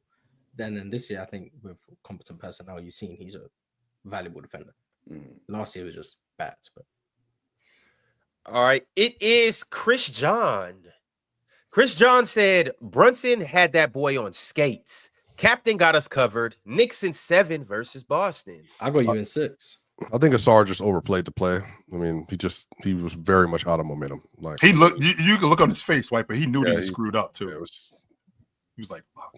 Now, I've never seen it happen to him this year. So that was big time. We're gonna be watching that replay for a very long time. Yeah. That was, and Jalen Brunson's like, and Jalen Brunson's his like career highlight tape. That's definitely going to be on there. That was a legendary moment he had. Cowboy Bob said the Pistons are up and coming. It's cool. It's cool to not give the Knicks their due. Knicks hated just cause. Good game, but Knicks did their job. Go New York, go. Yep, he did. Shout out the Knicks. And shout out to Cheese. He gifted 20 Players' Choice memberships. If you did get one of those memberships, you already know what to do. Like the video, subscribe, and just keep doing what you do best in the chat. The Voice sent through a super chat and said, Jokic is a top 5 offensive engine all time, and it's going to show in Game 7. Let's find out. Yeah, we shall see. Yeah, let's find out. We didn't see it in Game 6. KZD said, since y'all want to do this, Tatum isn't a top 10 player if he doesn't make the finals. It will be over him if he outperforms him in these playoffs. That's not true. No. The Tatum disrespect is crazy. Man. It's nuts, yo. It's nuts. Malik 999 said, chill. Growing up in Jersey City is the most goated thing I heard today. Shout out to my city, man. Born and raised, my man, with the Ferris High School, left there with the St. Anthony High School. That's where I graduated. MP13 said, I'm still trying to understand how the Celtics are affording all these players. How aren't they paying $500 million in luxury tax? Well, it's about to be done after the season. That's why this season is so important, because they got to win it, because we're going to see a way different roster next year. Way different. It's going to be funny next year if the Celtics aren't as good. And then Tatum gets to like put up the volume numbers that people have been like saying he doesn't put up because what's going to be the logic then? Real talk, like let's say if they're not as good and he's like 32 and 8. Yeah, he's not winning now. So then the winning will matter then. Right. We'll see. MP13 said, I also love how no one is talking about how dog shit AR looked for a supposed elite perimeter creator. He was elite. He was disappointing. He was very disappointing this year. Cowboy Bob said the Knicks play better on the road. Great, since we don't have home court advantage. We only need one game home. Knicks pushing it to 6 games or to Game 6. Go New York, go. I also want to address something very quickly because I keep seeing like this mentioned in the chat. From I don't know if Adam is on his burner, Philo Red, but I don't make the schedule, right? Ron asked me what days am I available early on in the week. I tell him, and it just so happened that y'all got that ass whooped yesterday. It's fine. Now, what if I would have came up here and y'all would have won last night? He would have still been here. I would have still been here. It's okay. It just so happened. I don't know. And if it just so happens that the Nuggets lose tomorrow, Real talk gonna be here on Monday. Right. All right, so Stacks Different Timing said, switch coaches with the Knicks and the Celtics. What do y'all think the series would result? Tom Thibodeau is garbage. If the Knicks had Espo or Ty Lue, then it'd be a series. Y'all think so? No. Q with the super chat said, I asked last time, but it was too late, and I want to hear everyone's opinion. Top 5 or top 10 players in the playoffs. My man Q, at the end of the playoffs, we'll do a whole grade for everybody, and we'll run down basically the top 25 players in the playoffs. So then you'll know. But as of right now in the first round, I guess we could say Jalen Brunson. What y'all got? Jalen Brunson. Who's 4 other players? Jason Tatum. Let's see. And Giannis got to be in there. Giannis, and definitely has to be in there. Maybe Steph. Did you already say Brunson? Yeah. Has Steph played? I know this might be. I know this might be a hot take, Ron. Has Steph played better than Julius Randle in these playoffs? Yeah. His highs have been higher for sure. Okay. But like when Steph has those 17.6 of 15 games, nobody says anything. You know, it's just pushed aside, I guess. All right, MP13 with another super chat. MP said that video of Luka before that processed American food made him fat is crazy. He had burst, changed the direction, and he was dunking on people. I did see that video on Twitter. I had forgot actually. Hey, me too. Luka used to come move. Luka was man, and that's why I'm quite. That's why. Yeah, that's why I don't be too mad at Nico Harrison making that decision. He shouldn't have did it, but like if you look at what Luka looks like now compared to 4 years ago, it's like night and day for real. Yeah.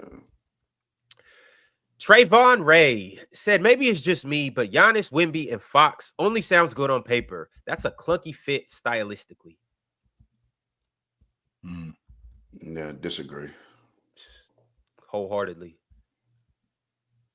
Trig 1211 said the Jokic hate is real. Y'all up here hating on Jokic? No. Nah. There is no hate. It's just y'all have uncontrollable love. That's fine too. We know who Joker is. It's like it's like that pretty chick. Like you got to keep telling me you good looking. Now I'm looking for warts on your face. Like damn, we know. You know what I'm saying? I know how good you are. I know how awesome you are. You ain't got to keep telling me. Shit. Nico said, didn't Chill say you can't be better in just 1 year to be better though? The past seasons matter. They 100% matter. And like I said, that's why I brought up being first team all pro. There is a gap between both SGA. There's a gap between Joker and Giannis. There is a gap, but that gap is closing. It is. That gap is 100% closing. And especially if he do what he's doing this year, it's not like he hasn't done what he's doing. He's only doing this it's not like he's done what he's doing, not even in the postseason, but throughout the course of his career, just for a year. Like Jason Tatum has been awesome. He's been fantastic over the last 5 years. Yes. Like if you let White Patel it when he's yelling at me and he's talking all loud, make it sound like, Jason Tatum is just okay. Give me a break, man. This dude has been elite. All right, Kent Lipscomb Jr. sent through a super chat and said, as the resident PC Spurs fan, we are the number 8 draft pick of where and an elite 3-point shooter off the bench away. Y'all sleep on the Spurs because we are the Spurs. I ain't sleeping on them because I know how good they are at drafting. I know how good they are at developing players. So Cheese is the same dude that got a fat white man avatar and using the N-word. Get the fuck out of here. I can't believe y'all made him a mod. Kim, you eat it. Matter of fact, it looked like you've been eating it from that avatar that you got. Cheese. That's your name, Cheese. Molded cheese. I'm pretty sure that's actually that's Jokic over a swiper picture. Chill. That's AI. MP13 said, I knew it was cooked with the Rocket, or I know it was cooked with the Rockets, or when the Rockets made all those free throws and threes. It was hilarious magnet ball. Y'all pulling the magnets out again? We might have to pull the authorities out. We in Golden State, Game 6. Draymond finna be out there violating people. Shout out Made You Look. He became a YouTube member. And also shout out to Hunter. Hunter sent through a super chat and said, them Jokic pump fakes at the 3-point line be pissing me off. Just let it fly, big fella. Let it fly. He's not a shooter like that, though. I know, like, that sounds good. He can make them for sure. But that's not what Jokic wants to do. Like, he doesn't want to just sit there and shoot jumpers all day. Wants to get in the middle of the paint, get in front of the rim, score around the basket. Like, that's what he wants to do. He can hit jumpers, though. Biggs with the super chat. Biggs said, I'm old enough to remember Denver only having 4 playable guys. Don't let him slide, panel. I don't think you guys let Swiper slide tonight. No, we didn't. Y'all, no, we did not. Y'all was on Swiper's case all day. EJ said, Ron, clip that glaze demonstration by Swiper. Don't worry. You go see it on the timeline next to you real soon. Bro had a glaze on. I didn't even know they made that, to be honest with you, real talk. I did not know that they made that. And when he broke that out, I was like, whoa, where'd you get that from? It didn't even say grape flavored or nothing. It just said glaze. Where'd you get that from? Shout out Swiper. I wouldn't expect nobody else to have that glaze other than Swiper. And last but not least, MP13 sent through a super chat. He said, we got to get a glaze sponsorship for the panel. I've never seen glaze sauce before a day in my life. Swiper has it on his desk, ready at all times. Swiper strap with that glaze sauce, man. Shout him out. Shout him out. But all right, y'all. It was a great episode today. Y'all know where to find us later tonight. We're going to be on Playback. Real talk. It was a pleasure, and we'll catch up with you next week. Yes, sir. Always fun. Always fun. Absolutely. All right, chill. Catch you in a little bit. Later. Tonight, y'all. See you there. See you there.